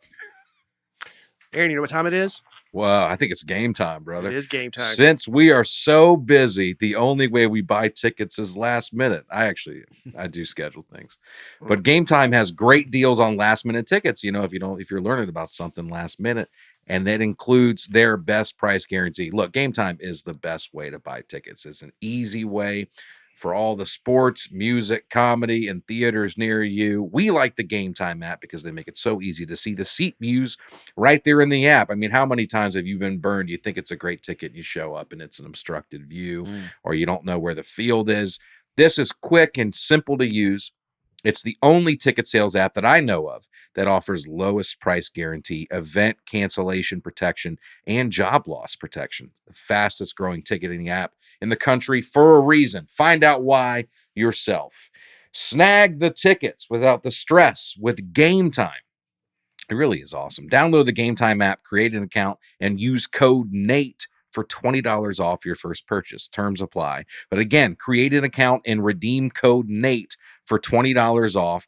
Download Game Time today. Last minute tickets, lowest price guaranteed. I'm going to be using this a lot on the road, Mm-hmm. Yeah, when it's game time, it's game time. Yeah. Mm-hmm. Exactly. That's a good point. Did we I don't remember if we mentioned it last time. Did we mention that Sonny is he's all-star? No, that's happened since then. Yeah. Yeah. Yeah, so congrats. He's an all-star, right? Yeah. Yeah. So our boy Sonny Gray. You heard him here first. Mm-hmm. He's an all-star this The year. game's It's insane. tomorrow night? Yeah. It's awesome, man. That's right. The home run derby's tonight and the All-Star game's tomorrow. Yep. Yep. That. And I'll mention it this week I'm playing in the American Century Celebrity Championship golf tournament. 3 rounds of this tournament. This is the one where you always see videos of like them throwing footballs into boats, or Steph Curry shooting a 3 and Justin Timberlake. And so it's going to be airing, I leave Wednesday, and it's Friday, July 14th, 4 to 6 p.m. Eastern. It will be on Peacock, and then they round 1 they show it again on Golf Channel 9:30 to 11:30. I'll post all this stuff. Saturday 2:30 to 6 on NBC, and then Sunday 2:30 to 6 Eastern, NBC and Peacock. So I'm excited about this. I like last night. I've been back and forth. I've been working with Jude Lanahan. He's at the Grove here in Nashville, and I've worked with him for a few years now. And so we came and really got work done. I'm going into this like I'm trying to be real legit, and not legit. Like, so they do this. I mean, it's just celebrities playing. I'm not expecting like Tony Romo. It's very interesting. They've posted odds. Vegas has posted odds. Oh yeah. So if you pull up Westgate for that, it'll show what odds are. I saw your odds this morning, but bettors don't know that you've been working with this new guy, so it could change the odds. Yeah. Well, they're I've been working with them for a while, but they don't know that set. Last night we did about a 3-hour session. Yeah, they don't know that. And I mean, I went in and we worked on a good thing. I'm at a point of just finding the right feel. Charles Barkley's a ton. I'm like right in the middle. I saw where they had all of them listed. Yeah. I'm right in the middle of like the odds, I think. You were I don't think it's anything crazy. It's just directly in the middle. Yeah. I mean, you were I'm going to put it all on Charles Barkley. What are his odds here? 1,000,000 to 1. You were ahead of Larry the Cable Guy. So we just retweeted this. So they have the odds in a newspaper out there betting 500 to 1. Dude. What does that mean? I am it's 500 to 1 for me to win it. It means if you bet $1, you'd win $500. But dude, I'm ahead of like if I bet $1, I'd win $500. Yeah, I gotta beat all these people. I'm ahead of. Am I ahead of every comedian? I'm ahead of me and Baker Mayfield are tied. Go back one. We've got. I don't see any other comedians here ahead of you. Yeah, Larry Fitzgerald, 300-1. Tim Brown, Jerry Rice. Yeah. Brett Baer. Patrick Mahomes. It's a who's who of Tony Romo he's won it 3 times. Yeah. He's 3-1 odds. Yeah. Pretty cool. He should have been a golfer, huh? Yeah. Brian Urlacher. He tried. Yeah. Did he? You see, I mean, I watched him in football. I mean, Jake obviously he's very good, but TJ Oshie. I just met TJ Oshie. Yeah. I didn't know Adam Thielen was that good. Yeah. Jake Owen. I mean, I'm excited to see how it goes. And I think there's another page after that shows. Oh, like some other the comedians like Pat McAfee, Ray Romano's down there. Larry the Cable Guy 5,000-1. Colin Jost. Yeah. You're ahead of some legit athletes, Nate. It's pretty cool. Oh yeah. No, it's I'll go out and do. But we last night I went in and got all my numbers. We kind of pieced my bag together. I mean, I'm wearing all I'm wearing Travis Matthew, but we pieced my bag together and then have it all set up right. And, let's win this thing. Yeah. You know what I mean? Yeah, I'd love to get, I'd love to get my name on the somewhat the leader. I want you to see my name on the TV somewhere. Yeah. Let's make a smooth transition. I kind of want comedy. I want the first front page at one point would be nice. Yeah. But I mean, it's I will put some money on you. Thank you. It's I feel last night I'm gonna play tomorrow. One more before we go. Then I got 2 pro-ams I got to play in before the round starts. But I mean, I'm pretty pumped. Did they give you a caddy? I'm bringing my brother-in-law. Oh, cool. And so, Do you know who you're paired with? No, they'll do that this week. How much money will you bet on Nate? Diamond hands. I'll put $100 down. All right. What would you win with that? $50,000. Oh, really? Is that true? If it's 500-1. Wow. Way to go. Yeah. Yeah. So win this thing. Yeah. Be really nice if you did. Yeah, that'd be a big one. What if you put $10 down? You win what? 5,000. That's pretty good. If I put 10, I'd be pretty mad. I didn't put 100 down. I might as well throw 100 if I'm putting 10 down. Yeah, you got. Why not money. go 2? Yeah, You probably dive into your what is it called? Trust fund. Yeah.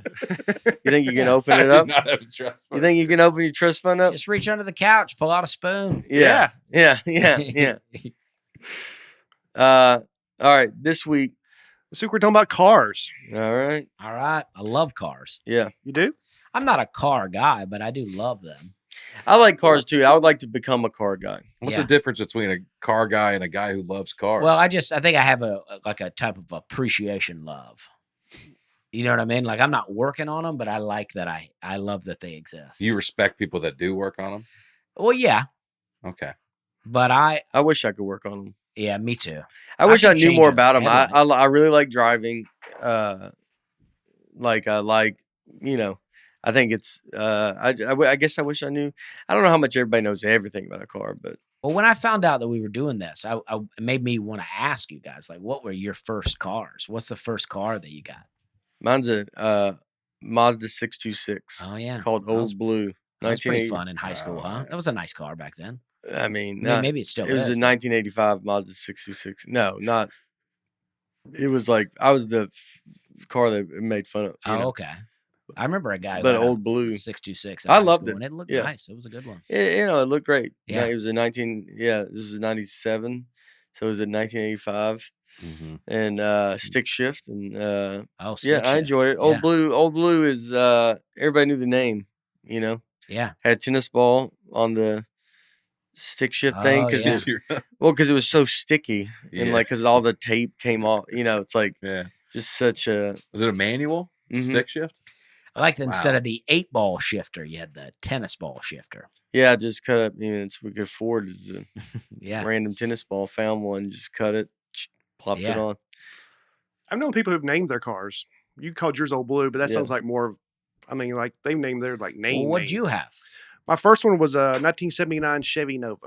Oh, okay. This was 1979. Yeah. So rolled off the lot. Yeah. Now I've only had, I think I may have said this one before. I've only owned 5 cars in my life. I keep a car for a long time. What color was your Nova? Originally silver. By the time I got it, it was gray. Okay. What year did you get it? It's a cool looking car, Brian. Yeah, I wish I had that now. Oh yeah, if you had that now, but I mean back then, this wasn't vintage looking back then. But this would be right now. Retired. It would be awesome to have that car. Yeah. It did not look like that. I mean, that's so shiny. I would love an old car. Yeah. I really like one of these with the seat that goes all the way across and bench seats. They have a radio in it, Brian? Yeah. It was like 86 or 87 when I had it. Yeah. It was in high Just school. the two dials that you turn, volume and the channel turner. Yeah. Did you buy it or was it someone's? No, it was my parents' hand me down. Air conditioner in it? It probably didn't work. Yeah. It may had it. Was the top canvas sagging? Yes. Yeah. I love that. I love that in a car. Yeah. Got the windows down, it flaps. Yeah. Yeah. When you're going down the highway. Yeah. How was the windows? Was the thing still on there? I think so. I drove a car for a while. They had to roll up with a pair of pliers. Yeah. I mean, yeah, the handle would come off. Yeah, you had to pull it. You need 2 hands to get the window. I pulled the window up. Yeah. The other car I got after the old blue one, we called it New Blue, and it was my parents' old Honda Civic. And it was a manual, and it was and it had no power windows or anything like that. And then very normal not to have power windows when I was driving. Yeah. Like it was, I mean, with my group, that I was with, I mean, people that had money all had power windows. But I mean, I just thought I would never get power windows. I just assumed I'm just not going to get power. I never even thought. That's like a flying car at that point. Yeah. You're like, well, like kids now don't even, if you do this, they don't know that that's rolling down. Oh, the window. Yeah, that's an outdated mind for roll the window down. Yeah. Would you know it? Or no? Yeah, that's my first few cars had. I think your first car? 2003 Chevrolet Malibu. Okay. Gold. All right. Yeah. Manual windows for sure. Yeah. Stick shift? No, I've never driven a stick shift. Okay. I don't even know how it works. I don't know. It was cheaper to buy a stick shift is why we would have to get a stick shift.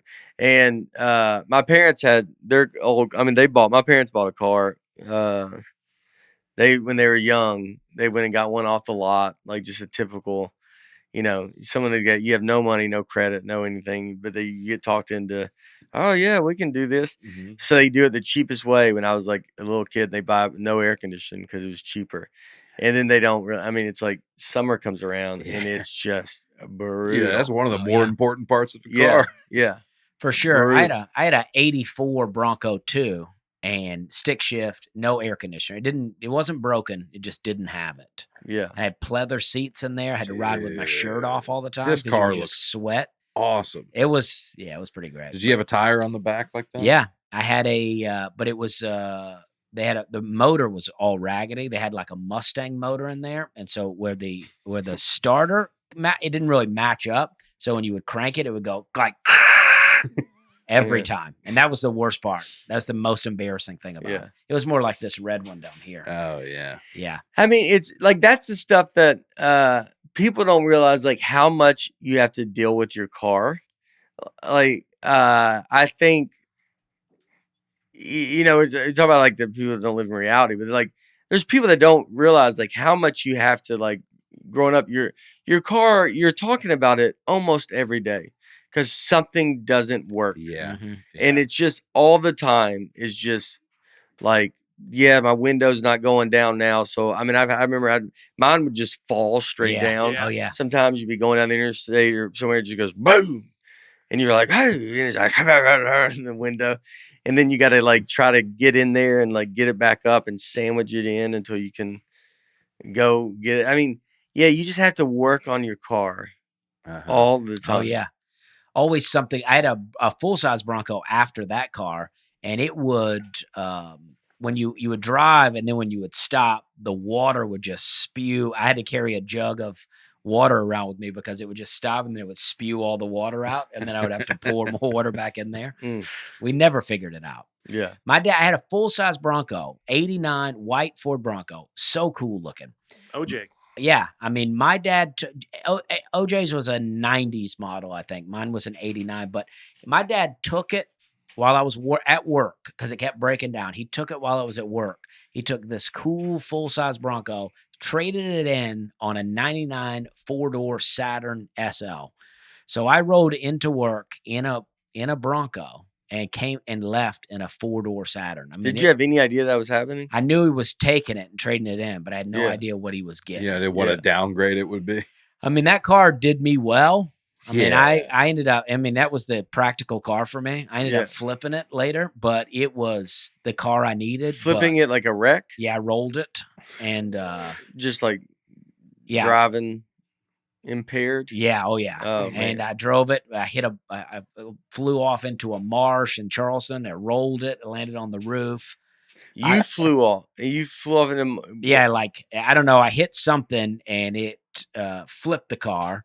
Had my buddy in the car. We both crawled out. It was that blue. It was just like that blue one. We crawled out the windows. Yeah. And I lost my flip flops and my glasses. It was December. I was cold. I was all wet. Y'all were okay? We were okay. And this guy stopped and he goes, "You guys need a ride home?" And we were like, "Yes, we do."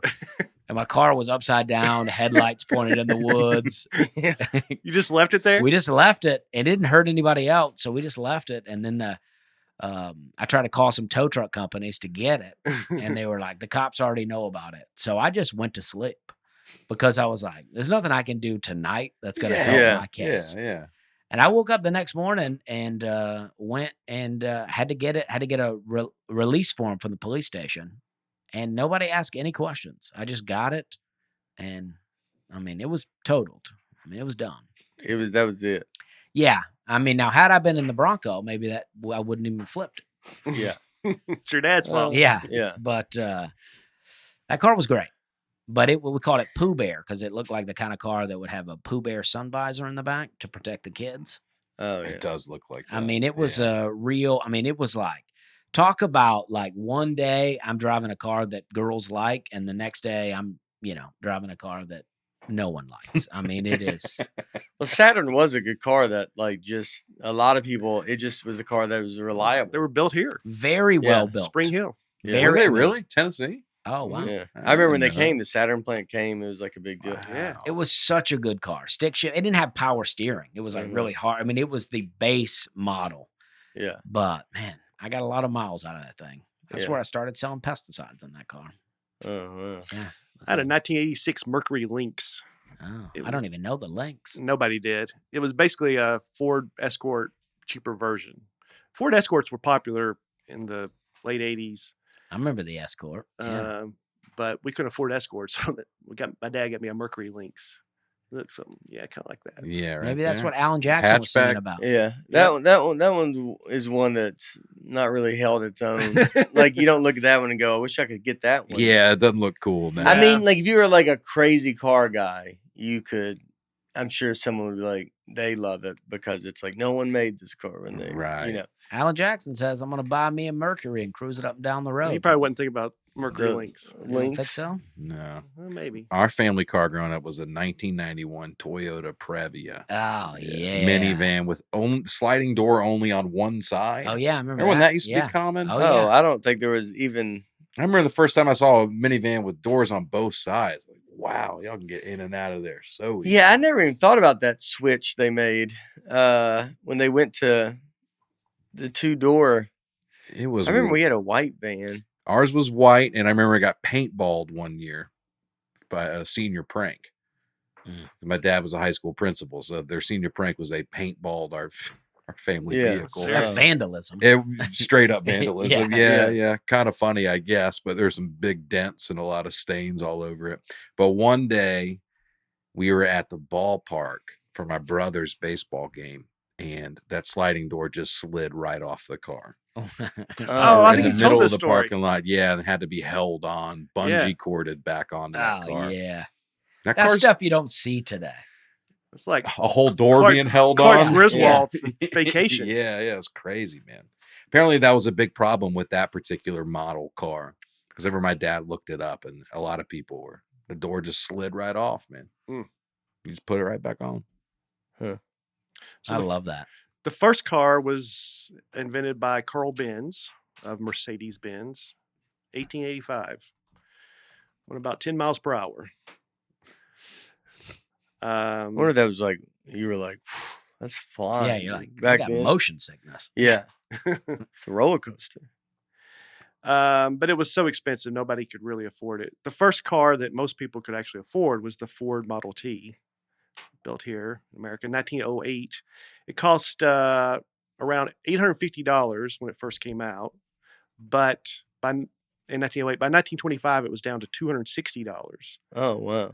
Because the invention of the assembly line made everything much cheaper and much more easier to produce. I think my grandfather back then was born in 1900. So by the time he was working, I think he was working for like several dollars a week, like, maybe $10 or $15 a week. Yeah. So that's pretty expensive. $850 in 1908 is $28,000 today. Oh, okay. So they're still more expensive inflation. Now. Yeah. Yeah, but something to go from probably hundreds of thousands of dollars to $28,000. Oh yeah, that's way more. Would all Ford cars be more than $28,000 today? I think they're all pretty expensive now. Yeah, if you get a brand new one, I'd say low 30s. Well, do you guys want to guess what the top selling car of all time is? I'm gonna say the Honda Accord. I'm gonna go. What's Toyota Corolla? Yeah, I could see that. What's one that gets broken into the most? I don't know. I think that is a Toyota.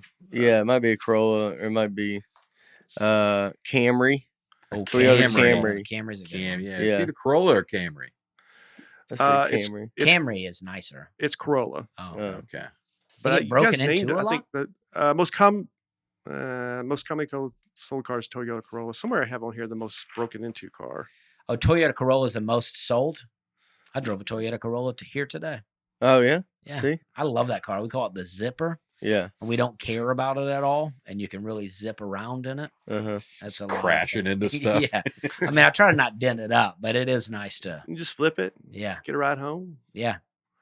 The 1994 Honda Accord's the most stolen car in history. Wow. Was there something specific about that car?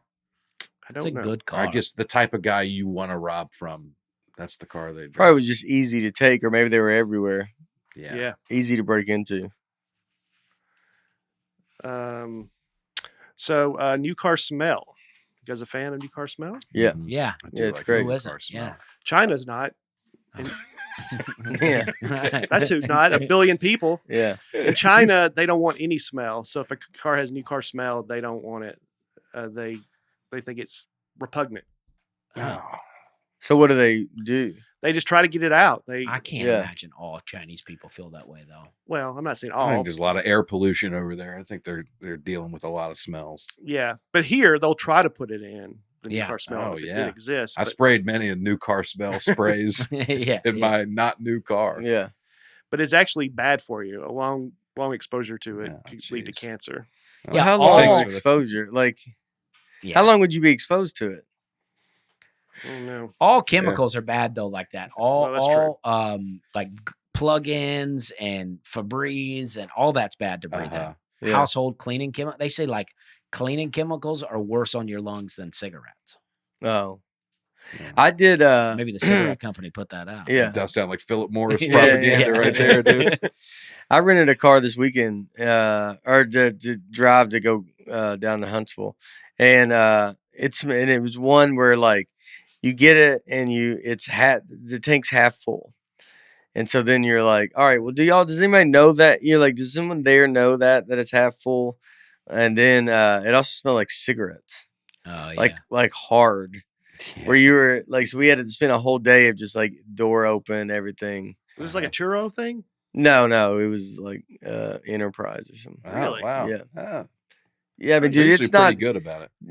Ted Alexandro had a great joke about rental car company. Like, it's the only thing that's like really not come along. I mean, they've come along now since he said that joke, but it was like you still would go to the counter and it's like a 45-minute process. Oh yeah, where everything has gotten so you're on a plane in 2 seconds and all this other stuff.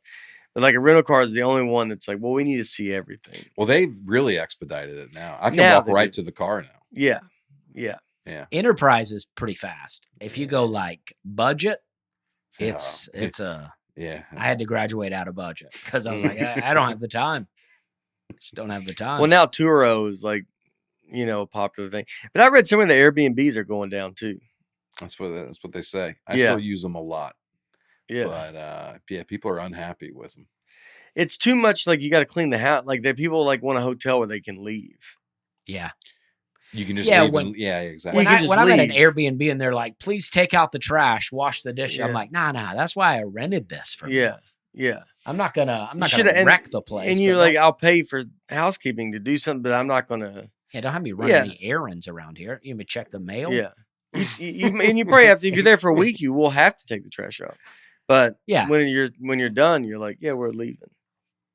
And so I think it's going down. So I wonder if, even Turo, which Turo is really great because it's like cheaper and you can rent but it's all that stuff where it's like people are just in other people's cars and you're just, the high end versions of those things are great, but the lower end versions of those things are real dicey. And that's where stuff is getting, like Airbnb, you can get a mansion for whatever, and you're like, you have a good time. Yeah. Or you're gonna go get in someone's apartment and it's weird, and you're going in just to like it's a hotel, and you're like, well, you're next to just like a person that has a family. Mm-hmm. Yeah. It's uncomfortable. Well, guess what the most popular car color is? I'm going blue. I don't know. Not blue. Doesn't make sense. Silver. Black. Silver's my guess. I'll go black. Black, silver? Yeah. White. I almost went white. Yeah. Black's a close second. I think I maybe even sent you the list of we got it here. The order. Those two are by far the most popular.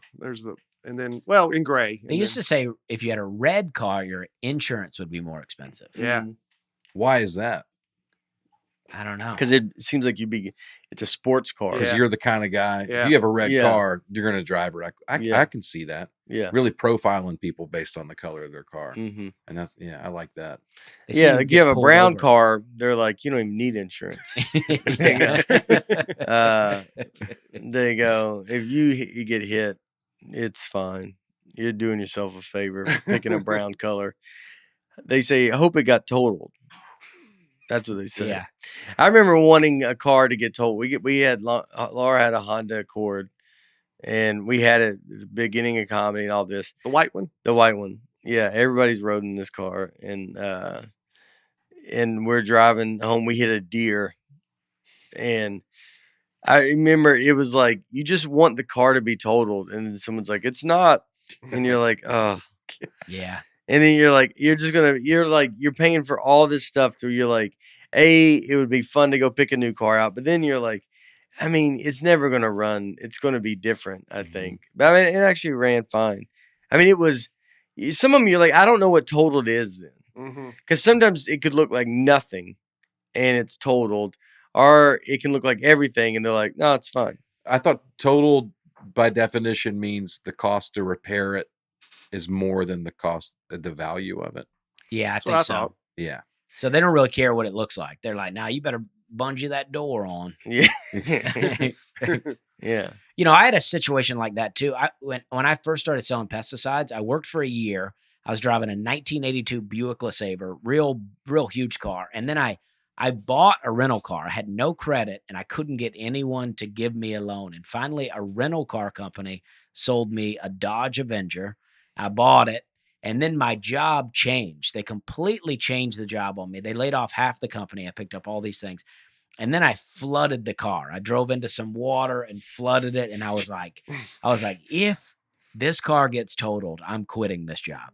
I didn't want to work the job, but I was like, if this car gets flooded, I'm quitting this job.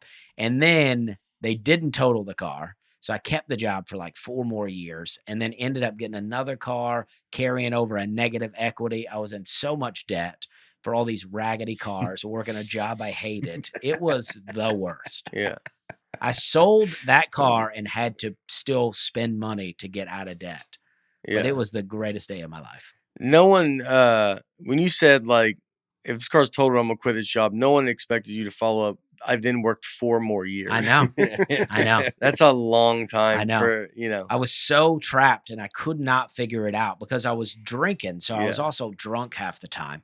So, but I was like, I needed the car for the job, but I needed the job for the car, and I couldn't, it was like, I was just a toxic so relationship trapped. with it. Yeah. And I moved downtown Charleston and I figured I could work downtown and not even need a car. So I went carless for 2 years and it was great, but I love a car. What would you take, cabs or? I would just bike everywhere. I rode a bike all over the place. And then when I started doing comedy, I would rent cars to go places. Yeah. So you're the one that shows up at every party just drenched. Oh, yeah. But I had quit drinking, so I wasn't even partying, Yeah. So I would but I would show up. A lot of times I'd carry a bag and have other clothes to change into when I got there, What was the joke you had about the rental car with the cigarette and the rental car? Oh, yeah. I said that I rented a car one time and they said, I got the insurance that if I wrecked it, I didn't have to pay anything. But they were like, you can't smoke in here. If you smoke in here, it's $500, and I wanted to smoke in there. So I wrecked it.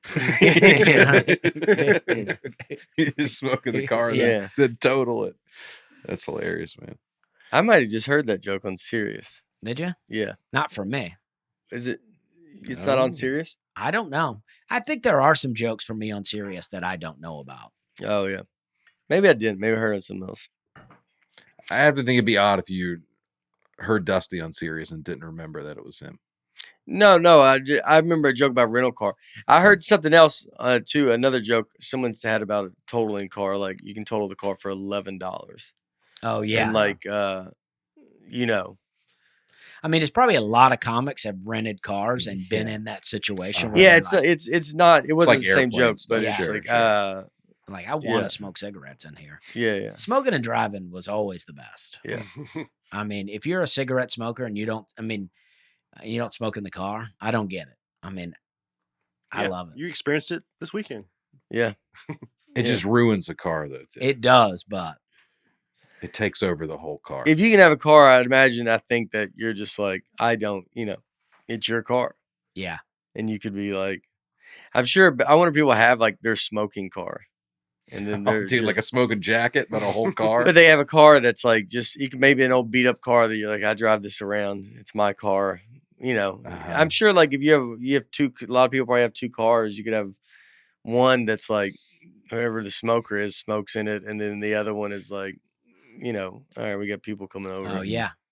My first car, I had a Volvo that I used to drive. My first comedy car, I used to drive around in, and I would smoke so many cigars in that thing. I mean, it's great to drive and smoke, but also I'd be up some northern city where it'd be too cold. You just sit in the car with it running. I just have my arm out smoking, have snow all over my arm. I mean, it's the best. Yeah. I love to just sit in the car and smoke. Yeah. Yeah. It's so fun. Well, seatbelts have come a long way since back in my day. I vaguely remember just the lap belt where there wasn't even a thing. And then once the 3-point seatbelt was invented, it said it changed. That's what it's called when there's a. When was that? Well, it was invented in 1959. It didn't become like a popular thing in cars till much later. But like which was much later, like the 80s, I think. Yeah. I think 70s, a lot of 70s cars still had just a lap belt and nobody wore them. I do remember the seatbelt being like a suggestion, like it's there, but we're like, what's this? I remember if you put on a seatbelt, you would offend the driver. yeah.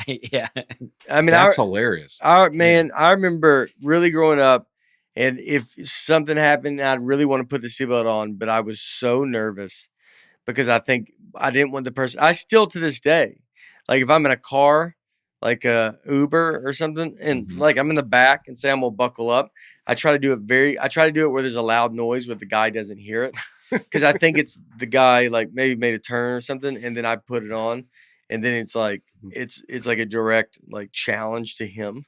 And I feel like he's gonna turn and be like, "Well, you think I'm gonna give you a wreck?" Because I would have that happen. But why wouldn't you just put it on as soon as you get in the car? It's like maybe I don't and I forget, or like, 'cause I'm in the back seat. You know, I do in the front seat. I'm always wearing my seatbelt, but it's just I remember like growing up and just being like, if you put it on, it was like, you think I'm gonna wreck this car, dude? Like they'd be mad at you, and then they wouldn't wear the seatbelt. I was like that, and so you'd be very uncomfortable wearing a seatbelt. Depending on, you know, you'd be like, all right, I guess I'm not gonna put it on. I mean, I've made fun of people for wearing their seatbelt. Yeah, I mean, I remember when it became a law to have to do it, and we were so mad. Yeah.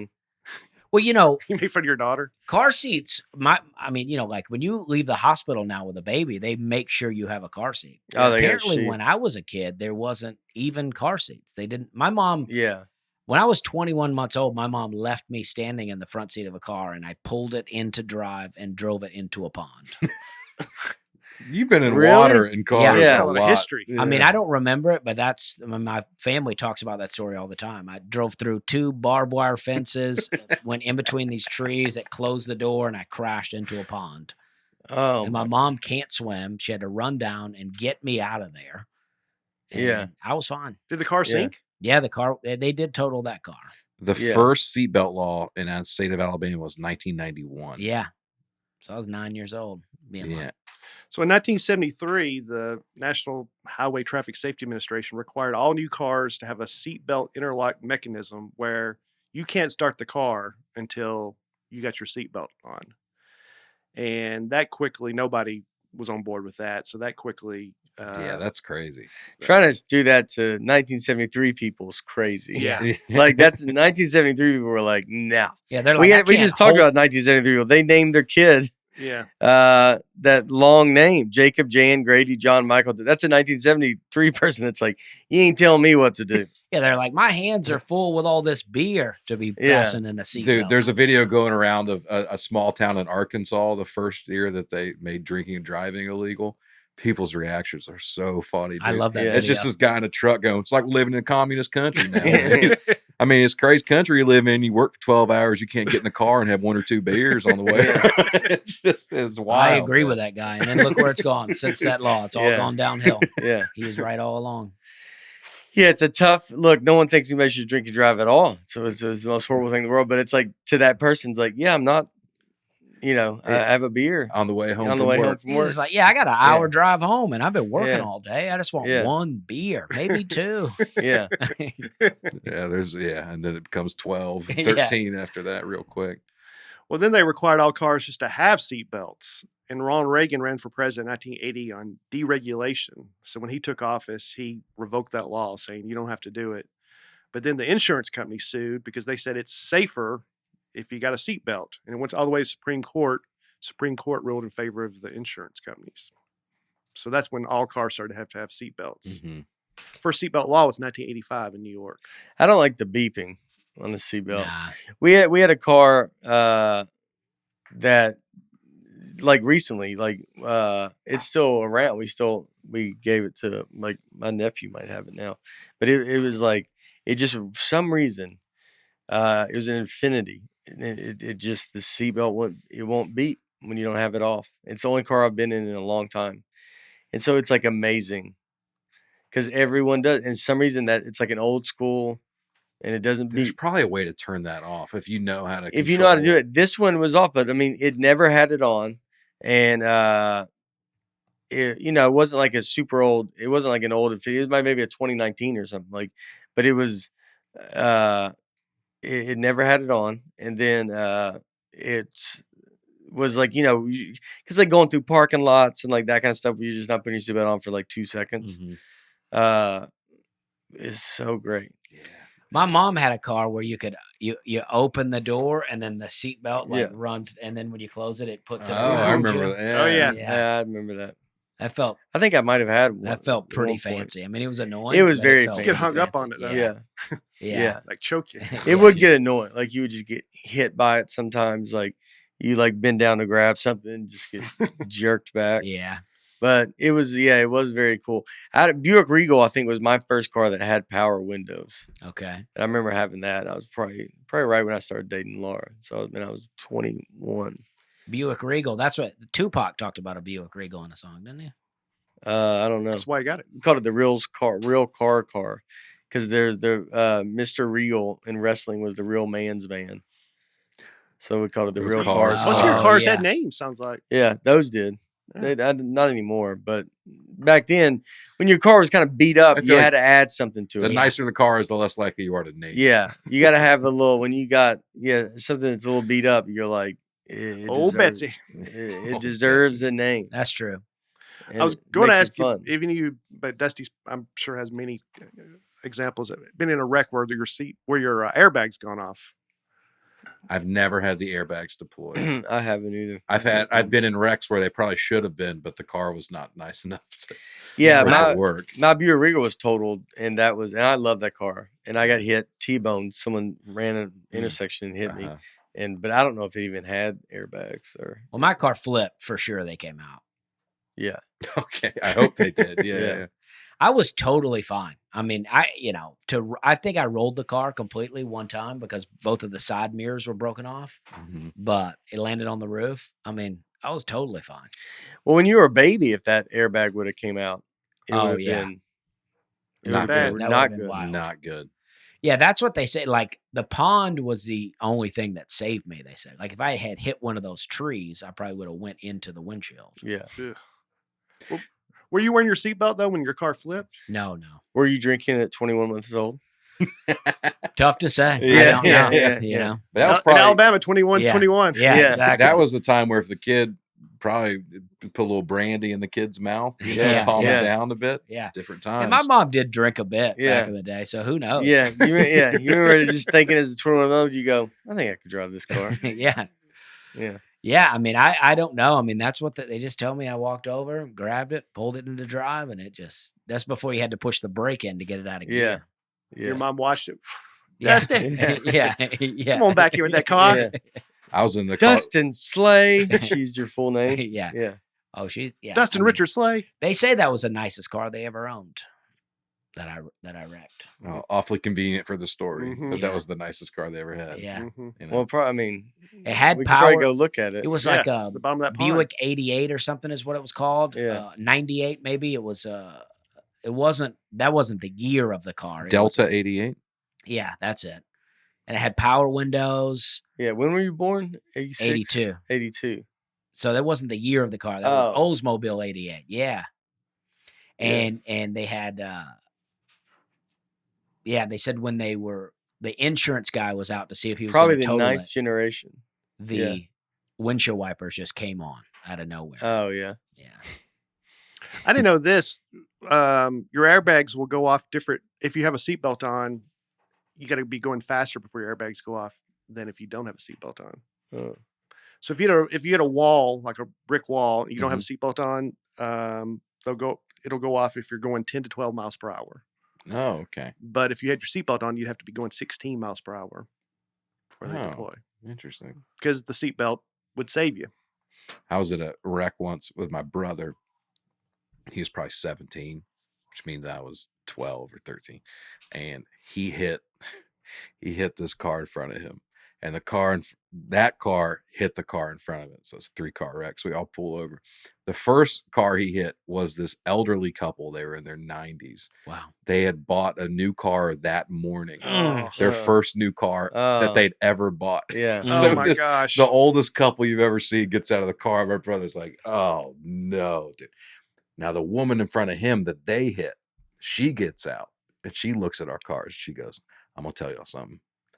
I don't have insurance. I don't have a license. I got to pick up my kids. I'm gone. So she just peels out of there. Yeah. So, I mean, my brother just talked to the cops as if that first lady never even existed. Yeah. They just pretended she wasn't even involved, you know? Yeah. I don't know. Whose fault was it? It was my brother's fault. Yeah. You know, he was a kid. Yeah. That first lady is me, though. I've been there. Never not had a license, but been like, I got to get out of here. Yeah. I can't be around here when the cops come. Yeah. I don't know how to say this right now, but I've said too much. This is. I wasn't here. Yeah. I had had so many wrecks for a while. My insurance got up to like $400 a month, $500 a month. And that's when I was like really needed to sell the car. But I hit this one lady in Orangeburg, South Carolina, and she got out. She had a baby. I didn't hit her bad. There was really no damage to the car. And like, she felt like it was like she was going to she set the baby up on the car in the car seat. And she said, well, I don't see any damage, but I got to get my boyfriend. So he comes and he looks not happy. And I think there's no way this guy's going to let me go. And then after a little bit, he goes, all right, you good, man. And then the car seat falls off the car and lands face first on the ground. Oh. They pick the baby up. Now, the car seat, he's strapped in. So the car seat protects the kid. But the kid's screaming. And I'm just like, I'm like, well, now that this has happened, am I still good? Yeah, I'd like to get out. Yeah. And I got to get out of there. I talked to a few people out of calling the police on me because I'm like, my insurance is so high. I just cannot handle this. Yeah. I got one lady let me buff. I said, I bet you can get this buffed out. I said, why don't you call, see what it costs, and I'll pay you for it. And she called, and I did pay her for the buffing. So she trusted me. Yeah. But I was like, I cannot have this go on my insurance. The car's just so funny. The car's like really smashed in. I think you can probably buff that out. Yeah. Are you not a good driver? Well, I just think it was because I was drinking a lot, and I didn't wreck a lot drinking, but I was hungover all the time, and I was driving for work, so I was constantly on the road. Yeah, having accidents in parking lots all the time. I just was like, my 20s were rough. You get fired up driving though, but now I'm all right. I'm not I get fired up, but I'm like my senses. You're in control. Yeah. My first wreck was you talking about Saturn, my old blue Mazda 66, Brittany Rothman that I went to high school with. I thought that was the name of the car. No. She girl I went to high school with, and I was going to her house, and I was following her, and then she had a Saturn.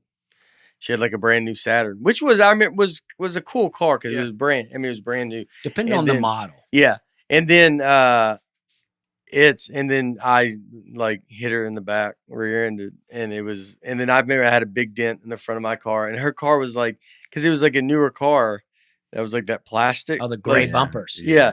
It was like, it just like popped it out. And then, then my car now just had a dent for the remaining of that car's existence. Yeah.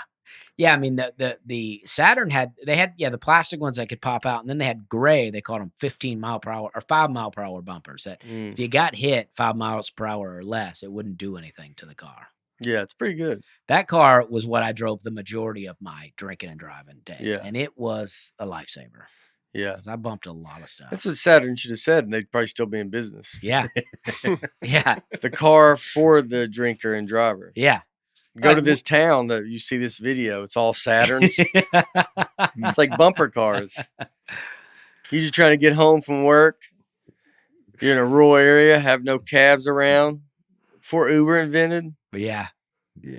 But But that Buick LeSabre, though, on the other hand, that 1984 Buick, I mean, that thing was a boat, and I drove it around. I mean, that was a car I got after I wrecked the Saturn, and so that was like my punishment almost for. I mean, it's a nice looking car if it looks good, but it was pretty wore out. Yeah, anytime we look up these old cars, these are like refurbished. Yeah, I mean, I wish I had that car. They never looked that as nice as these pictures. But I used to get pulled over all the time in that car. I got pulled over one time, really, really drunk, and I kept handing I had a stack of papers. The cop was looking for my registration, and I kept flipping. I go, "Is this it?" He goes, "No," and I'm flipping. I go, "Is this it?" He goes, "No," and I'm flipping. I go, "Is this it?" He goes, "You just showed me that," and the guy ended up giving me a speeding ticket and a no registration ticket.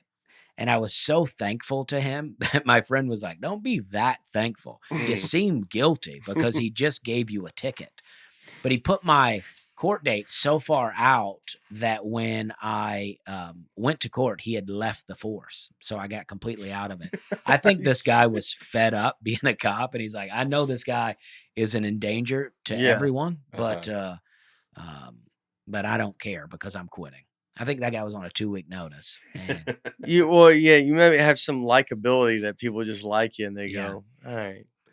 I got pulled over a couple of times like that. I'm very fortunate. I like to laugh and joke about the time drinking and driving, but I'm not for it. I don't support it. I'm not telling people to do it. Not proud of it. No, it was very bad. It's not, it was very bad. Yeah. But I survived and I didn't hurt anyone else. So I feel very fortunate, and it's funny to me now. Yeah. You know what I think about a lot? I driving through a toll booth. This is years ago. And I know that toll booths were coming up. So I got a bunch of quarters. I had just like a huge little knapsack of quarters. And it was my turn to pay. And it was like, I don't know. It was way more than I thought. It was like $13. Oh, wow.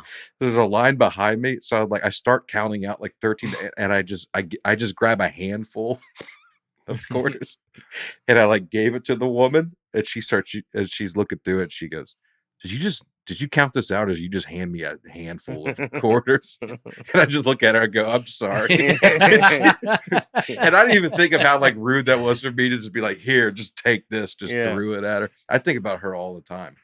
Just the look on her face. You were nervous. I was nervous. I was holding up the line. The pressure's on. Yeah. So I was like, in my head, I was like, I'll just give her, I'll pay a little more. Just hand her a handful of it. But she was Did you give her the right amount? It was way more. Oh, yeah. So she sat there and counted it out and then gave me the change. Yeah. Gave me a mean look. Yeah. Well, road rage is on the rise all across America. A lot of people maybe need better help. Ooh, they do. This episode is sponsored by BetterHelp. Sometimes in life we faced with tough choices, and the path forward is not always clear. Road rage would help with this. It's like how to calm yourself down. How to, no one wants to live like that. Even when they're doing it, they don't want to, they're not happy to be just in just screaming at every time you walk out and and there has to be a point where you go like, there's no way other people live like this. If you've had that thought, that's when you need to go to BetterHelp, because you have to go, there's no way people feel this. It's I had a few incidents today. Yeah. Yeah. It's the same way with feeling healthy and all that. You got to go, there's no one that believes they live this. If you're thinking of starting therapy, give BetterHelp a try. It is entirely online that makes it convenient, flexible, and can fit to any schedule. Just fill out a brief questionnaire to get matched with a licensed therapist. You can switch therapists at any time for no additional charge. Really, just, life is getting so insane. It's a lot of stuff on everybody's plate, no matter what.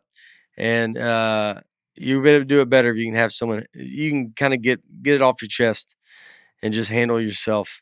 So then you're fine for everybody else. Find more balance with BetterHelp. Visit BetterHelp.com/Nate today to get 10% off your first month. That is BetterHelp, HELP.com/Nate. So in America, we had the Model T. That was kind of the car that really put us on the map, everything. And Hitler wanted his own version of a car that people could have. Mm-hmm. So they invented Volkswagen, which means people's car. Volks means people. He would start his speeches and he would say, "Hello, Volks." And then they would say, "Heil, Bear." Yeah. Oh my God. Wow. Yeah. I just want to get that in. But I don't know if we need really that. went for it. Really went for it. You remember that one episode where we tried that? You said hello, folks, and you had us all say, "Hey, Bear." Yeah. Yeah. Yeah. Aaron, like the good little Nazi, he went along with it, but it never stuck. Yeah. It's gone too far. Yeah.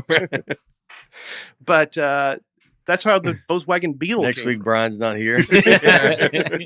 Yeah, we got Brian sit out a couple episodes. We'll just set this next one out. Yeah. And then in 1899, the first traffic ticket was issued in New York City. So they already had speed limit laws for horses, 8 miles an hour. 8. Yep. That's a light How gallop. do you even get that figured out? Yeah, they didn't have radars. It was 4 miles an hour when you corner. You can only go 4 miles an hour and turn in a corner. I know, but how do you even? How do they judge your speed? How do you back judge then? your? Yeah, how would you know? It's before the radar. You're like, this guy's getting How going. would you know? Or Would it they be? know? Would the cop pace it? Maybe the cop paces it with, he's like, he starts walking and then the horse is like getting a little bit ahead. You go, whoa! He goes, I know that I walk at 3 miles an hour. You shouldn't be that far ahead of me. Yeah. Like you could pace it off. Because how would you ever know that you can only go. How fast can a horse go? 700 miles an hour. Like, who knows? No one knows. Radar technology was not developed until 1935. How would they even give them a number? I don't know. They collect the guy at 12 miles an hour. Or at least that's what they said he was going.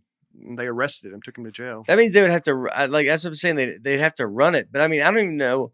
Borderline, I don't know how numbers are invented at this point. Yeah. So how do they go 8 miles per hour? Like, what is the? You had to be a mathematician to be a cop back then. It sounds like. Yeah, were they doing miles per hour back then? Before that, I think so. I guess. Yeah, I guess you'd say like you went on a big doing donuts on their horses out here. They had to really put a stop to it. I don't know how you're. I think you'd have to walk it. Did you guys ever do that? Donuts in the parking lot? Oh yeah. You ever do that? My buddy used to do this thing where he put the car in reverse and then he would really floor it and spin the front of the car around. I never did it. I just wasn't a rule breaker. Like I didn't. Like I would feel too uncomfortable being like. You're like, I don't want to get in trouble, and then you're like, you're ruining someone's parking lot. I was just in the car for that. Yeah, I wouldn't do that to my own car.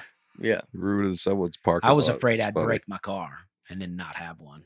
Street racing in Nashville's become a big issue lately. Is it? Oh yeah. Sure, someone calls the 311 all the time on them. Whatever. Then what's the Nashville have a number? Tell you, this city used to be great.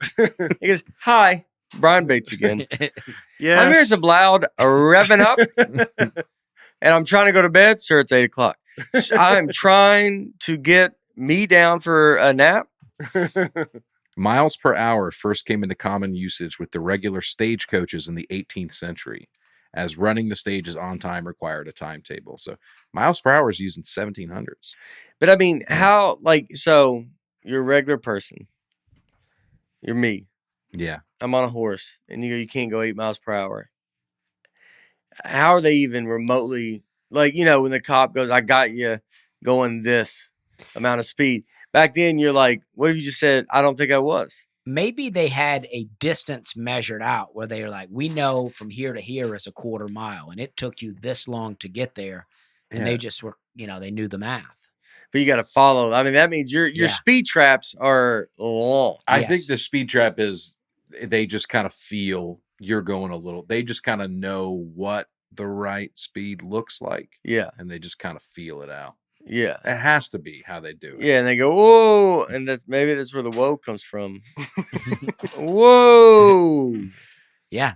So in the early 19th century, with the advent of the railroads, speed became significantly higher, though at one time, many people thought that all passengers would asphyxiate if the trains went over 20 miles per hour. What does that mean? Like you would choke. You choke to death. Or you wouldn't be able to breathe if you went faster than 20 miles per hour. I was choked up about that word as well. Yeah. So I didn't go. There's a lot of things I was like, what? Well, that seems like choke is an easier word to just say that. Yeah, yeah. It's a jarring word to see coming up in a sentence. I wouldn't have never even said it. Looks like asphyxiate. It looks like a mishmash. Asphyxiate. Yeah, I would have never said it. I wonder why the PH needs to make the F sound when we already have an F. I think it's just nice. Yeah, I don't know. It's probably something to do. It's like makes it a little more fancy. Even the word phonics, and fancy is a PH. Is an There's F. no need for that. Did you know that when you said it? What did he say? I mean, I kind of, as I was saying it, I realized it was kind of funny. He said using a PH is a little fancier. Oh, fancier with an F. Yeah. That's but really, fancy, that's really smart. Fancy's really not that fancy's not fancy. If you see something's written as fancy, you don't think, ooh. Oh, but sophisticated, yes, is a PH. Yeah, but fancy, even though fancy means fancy, if you saw a sign that said "We are fancy," and that's how usually it's used, right? It's you wouldn't think it'd be like a tongue-in-cheek joke. Yeah, it's like when you see gourmet on a restaurant. Yeah, you're like, it's probably not. Yeah, well, I don't know about. Don't drag gourmet. Yeah, I don't think gourmet should be dragged in with that. I disagree with gourmet. I'm sorry. What are you doing, Aaron? Sorry about that. I think guys. gourmet. No, well, we didn't grow up with cooks, so it's my personal chef was gourmet. Yeah. I know that much. and you just knew it. He goes, "We had gourmet burgers," and you're like, "We had that last week." And you yell at your You call this gourmet? You got and then you go sit in your double van door, and that's when it came off. And you have to sit in and they go, "Well, we can see you, Aaron. The door doesn't work." Did you ever think it was odd that cars are made that can go so much faster than what the law allows? Yeah. Yeah. Why do they allow that? I don't know. I mean, it just seems so. Yeah. Seems like something should have been looked up. But there Talk are about car. I'm joking. Yeah, I just thought about it. Yeah. but there are what's the word? Fancy. What circumstances? I'm blanking on the word. Like sometimes there's different speeds. Yeah, extenuating circumstances. Like in Texas, Like you can There's drive a like meteor coming to 85. the earth. You're allowed to break the speed limit a little bit and drive. Well, you have faster. to do it. Then You're there's on like the run from something. merging. I get a lot of that with Laura. Like, why are you going so fast? You're like, because you're not looking around what's going on. Yeah, I got a guy behind me that wants to apparently go 140 miles an hour. totally. And then I have to stay up this speed to get out of this lane Mhm. eventually, but the lane's too backed up. Like, this dude is on top of me. So, it's like there's we're getting a lot of like, slow down. Why you see what's going on? Yeah. You see what I'm working with out here. I'm actually doing unbelievable. Are you merging? When you're merging, you got to speed up. I'm actually doing great out I go, here. I'm crushing putting it on right a now. clinic I right think now. I think every car around me likes me. That is the shame of it all when you're making real good moves out on the interstate, but like the people riding with you don't appreciate it and Yeah. call you like a maniac and stuff like that. Yeah. And you're like, That's what I did to Dusty once. yeah. One Well- time though, of all the times he rode with me. Well, you but- pulled a crazy maneuver, if I I know. remember correctly, I know. and I And snapped. then after hearing Yeah. everything that went down today, Yeah, you are a it's- maniac yeah. as a driver. Yeah. I don't know if I would like to drive with you. I think I've said this before, but I called Dusty a maniac, and it was quiet in the car for You know how many people? maybe 30 minutes. Yeah. And then Dusty just goes, maniac. He's like still thinking about it. Really rubbed him the wrong way. Do you know how many people have had their car be submerged in water in life? I mean, the percentage has got to be a half percentage. Michael I mean, Scott, Roscoe P. yeah. Coltrane. yeah, it's got to be Only just, people in TV shows. It's got to be no one, and it's you. And I've done it twice. You've done it twice, and Twice that it couldn't recover from. I've yeah, driven in some water a few times. yeah, Yeah. that's pretty wild. Yeah. I mean, people just don't. Their cars don't end up in water, and you don't meet a person that has. But I'd imagine if you meet a person that's done it once, they've probably done it twice. Yeah, you Like, know I what? would think and I that's did flip into a marsh. That makes 3 times. Oh yeah. Oh, I didn't. I was. That's the. I was thinking about the only 2 times was the. Oh no! When the Dodge Avenger, I drove it.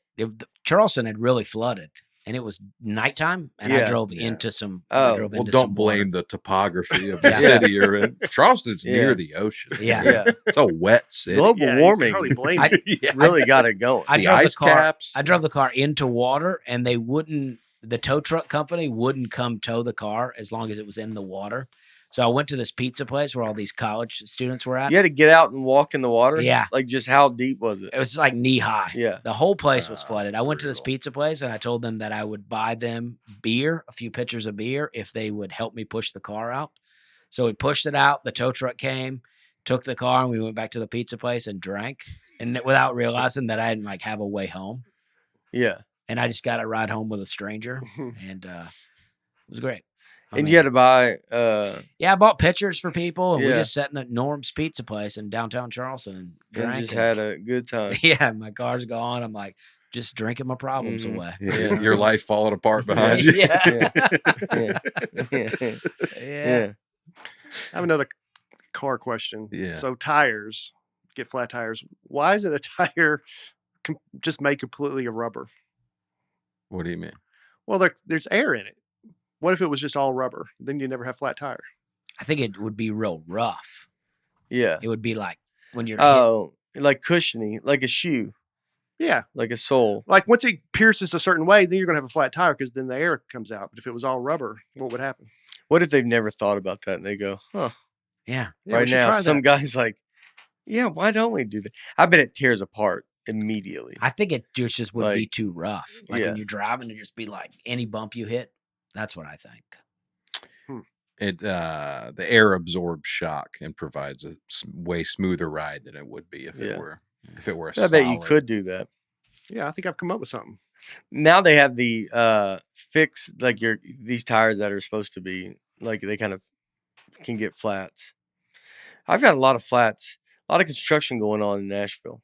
Yeah, and so you end up getting a lot of flats. I do. There are solid tires for like forklifts and stuff. They use solid tires. Oh yeah. You've seen like those, like because those are heavy though. You can't be on air on a forklift.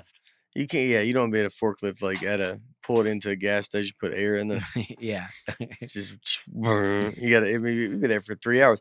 I had to put air in my car the other day, and I always get nervous that it's going to the tire's going to go like it's too full. Yeah. And they have a tire gauge there, but I don't know how much air is supposed to be in there. Yeah, I see the tire gauge on the thing, but the screen was so messed up you couldn't really read it. I was like kind of guessing. The air compressors at a gas station are always so wrecked. Yeah, it's like, who's wrecking these things? Yeah, just get your air and get out of there. Yeah. It's always crowded. I got this one good, but I think I might have said it on this. I had one day where it was like, I just couldn't find one without a line. Oh, yeah. And you're like, what are we doing today? It was just a day of all of us. And if there's so much demand, let's get some more air. Things. Yesterday I went to the biggest Buc-ee's in the world, the new one that just opened in Sevierville. Mm-hmm. Crazy big. I got off the interstate, immediately regretted it. It took 45 minutes to park. Wow. It was like driving into Disney World. Yeah. It's gonna rival Dollywood out there. It is crazy, dude. Yeah. They're huge roundabout where, I'm not gonna go again. You would need to, you gotta go at like 2 a.m. Yeah. I went at 1 p.m. on a Sunday. Yeah. A week after it opened. I regretted it immediately, but I was trapped in line. Oh, you're catching the church crowd in there. Catching everybody in Sevierville going to see the new Buc-ee's. Yeah, we went inside. It was almost unwalkable in there. Oh, really? How packed it was. Oh, wow. Dude. Still got some stuff. Yeah. You still found some. Yeah. I was like, whoa, we're here. Yeah. I know this. I thought it was kind of funny. When the first radios were installed in cars, they had a lot of static. So to cut down on static, spark plugs were fitted with a suppressor that actually downgraded the performance of the engine. So there was a fine balance between getting good radio reception and having a car that ran well. So you had to decide whether you wanted to listen to something or your car drive well. Well, that's a classic Aaron Tippin song, Ain't nothing wrong with the radio. You guys know that song? No. There ain't I know Aaron nothing Tippin. wrong with the radio. You know that one? I do know the song. I don't. Yeah. Is that what he's referring to? Well, he's talking about he's just talking about how raggedy his car is. But the radio still but the works. radio's good. Yeah. Ain't nothing wrong with the radio. AM radio is like, I'll listen to that sometimes, and it's like, man, it just goes out. And I have like 102.5 goes out here too, sports. And you're like, radio is just like, why? How does it? It's 102.5 is an FM channel, and it's like you could be driving, and it just starts going out, and you're like, I think their tower is like north of Nashville.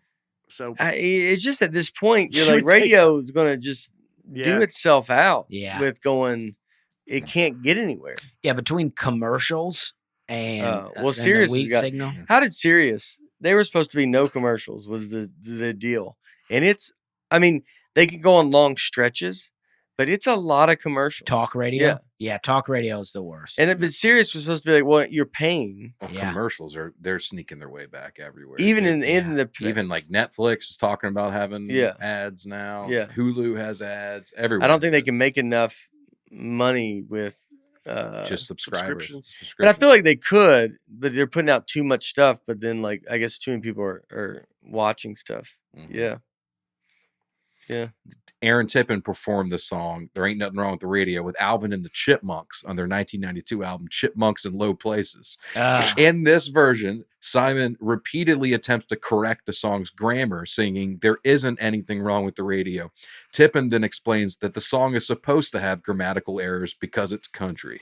All right, Aaron Tippin gets it. Yeah. Oh, it's supposed to have. Yeah, I do remember him, man. Working man's PhD. Yeah. There was a woman in Chicago who got $105,000 worth of parking tickets. Her ex-boyfriend registered the car in her name without her permission and then parked it at O'Hare Airport, where it racked up 678 parking tickets over a 2-year period. So they went to court about it, and they finally settled, and she got a bill for $4,470. How would she still get a bill? That guy, did nothing happen to that guy? I guess not. Yeah, could you be like, well, he parked it there? I guess you couldn't maybe prove it. Maybe, I don't know. Maybe he's like, I didn't register this in her name. Yeah. It's in her name. Yeah. She's just saying that. Huh. So, Well, All right. That's it. There it is. There it is. We did it. This weekend, American ACC tournament. Like I said, it'll be either Golf Channel, Peacock. It'll be on NBC on I think Saturday. It's on NBC. Saturday and Sunday, NBC. Yeah. So if you want to check it out, bet on Nate. I'll be on there. Yeah. Bet on Nate. Get in. Let's make some money, dude. Yeah. I mean, look, I the finish is where the win it would be impossible, but it's I mean, a lot of these guys are these guys are so good. I've never played it, but I mean that when you hit a ball in that altitude, it's I did it on a TrackMan, and I mean it's like a 7-iron goes almost 200. Like that rules. Yeah. Yeah, maybe there'll be some prop bets. Nate will be the first one to hit a lady. Maybe it can be finished. I don't know. Look, I'll give it my all for the ones that do bet on me. I will give it a go. I'm giving it a hard fight. All right. Starting this Wednesday, my wife is out of town. So if you are a mom, I am putting my daughter to bed for the first time. I could need help with bath time, bedtime, anything, just. For you or the baby? That's a good joke. I was thinking the baby, but my wife is out of town. So anyway, I have. I'm going to be at Denver Comedy Works. All right, downtown. Good club. I've never done the downtown club, so I'm excited. It's a one-nighter. I'd like to pack it out. So if you're in the Denver area, such a great club. It's a hot club. Come on out. That's in. It's one of the best. Yeah. I'll be in Albany, New York, not to be confused with Albany, Georgia, but Albany, New York at the Funny Bone. I'm back on the road. I had 2 months off, and I'm back. So come see it. The kid's all grown up. You're back all grown up. I'm back. Come see my new joke that I've been talking about. I can't wait to tell it at a club. I've told it at the Opry, but I know I'm ready to tell it at a club. Yeah. It's going to be hot. All right. Well, we love you, and have a great week. See you next week. Bye.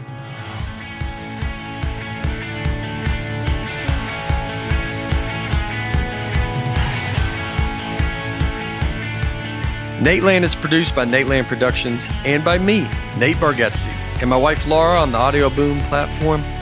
Recording and editing for the show is done by Genovations Media. Thanks for tuning in. Be sure to catch us next week on the Nateland Podcast.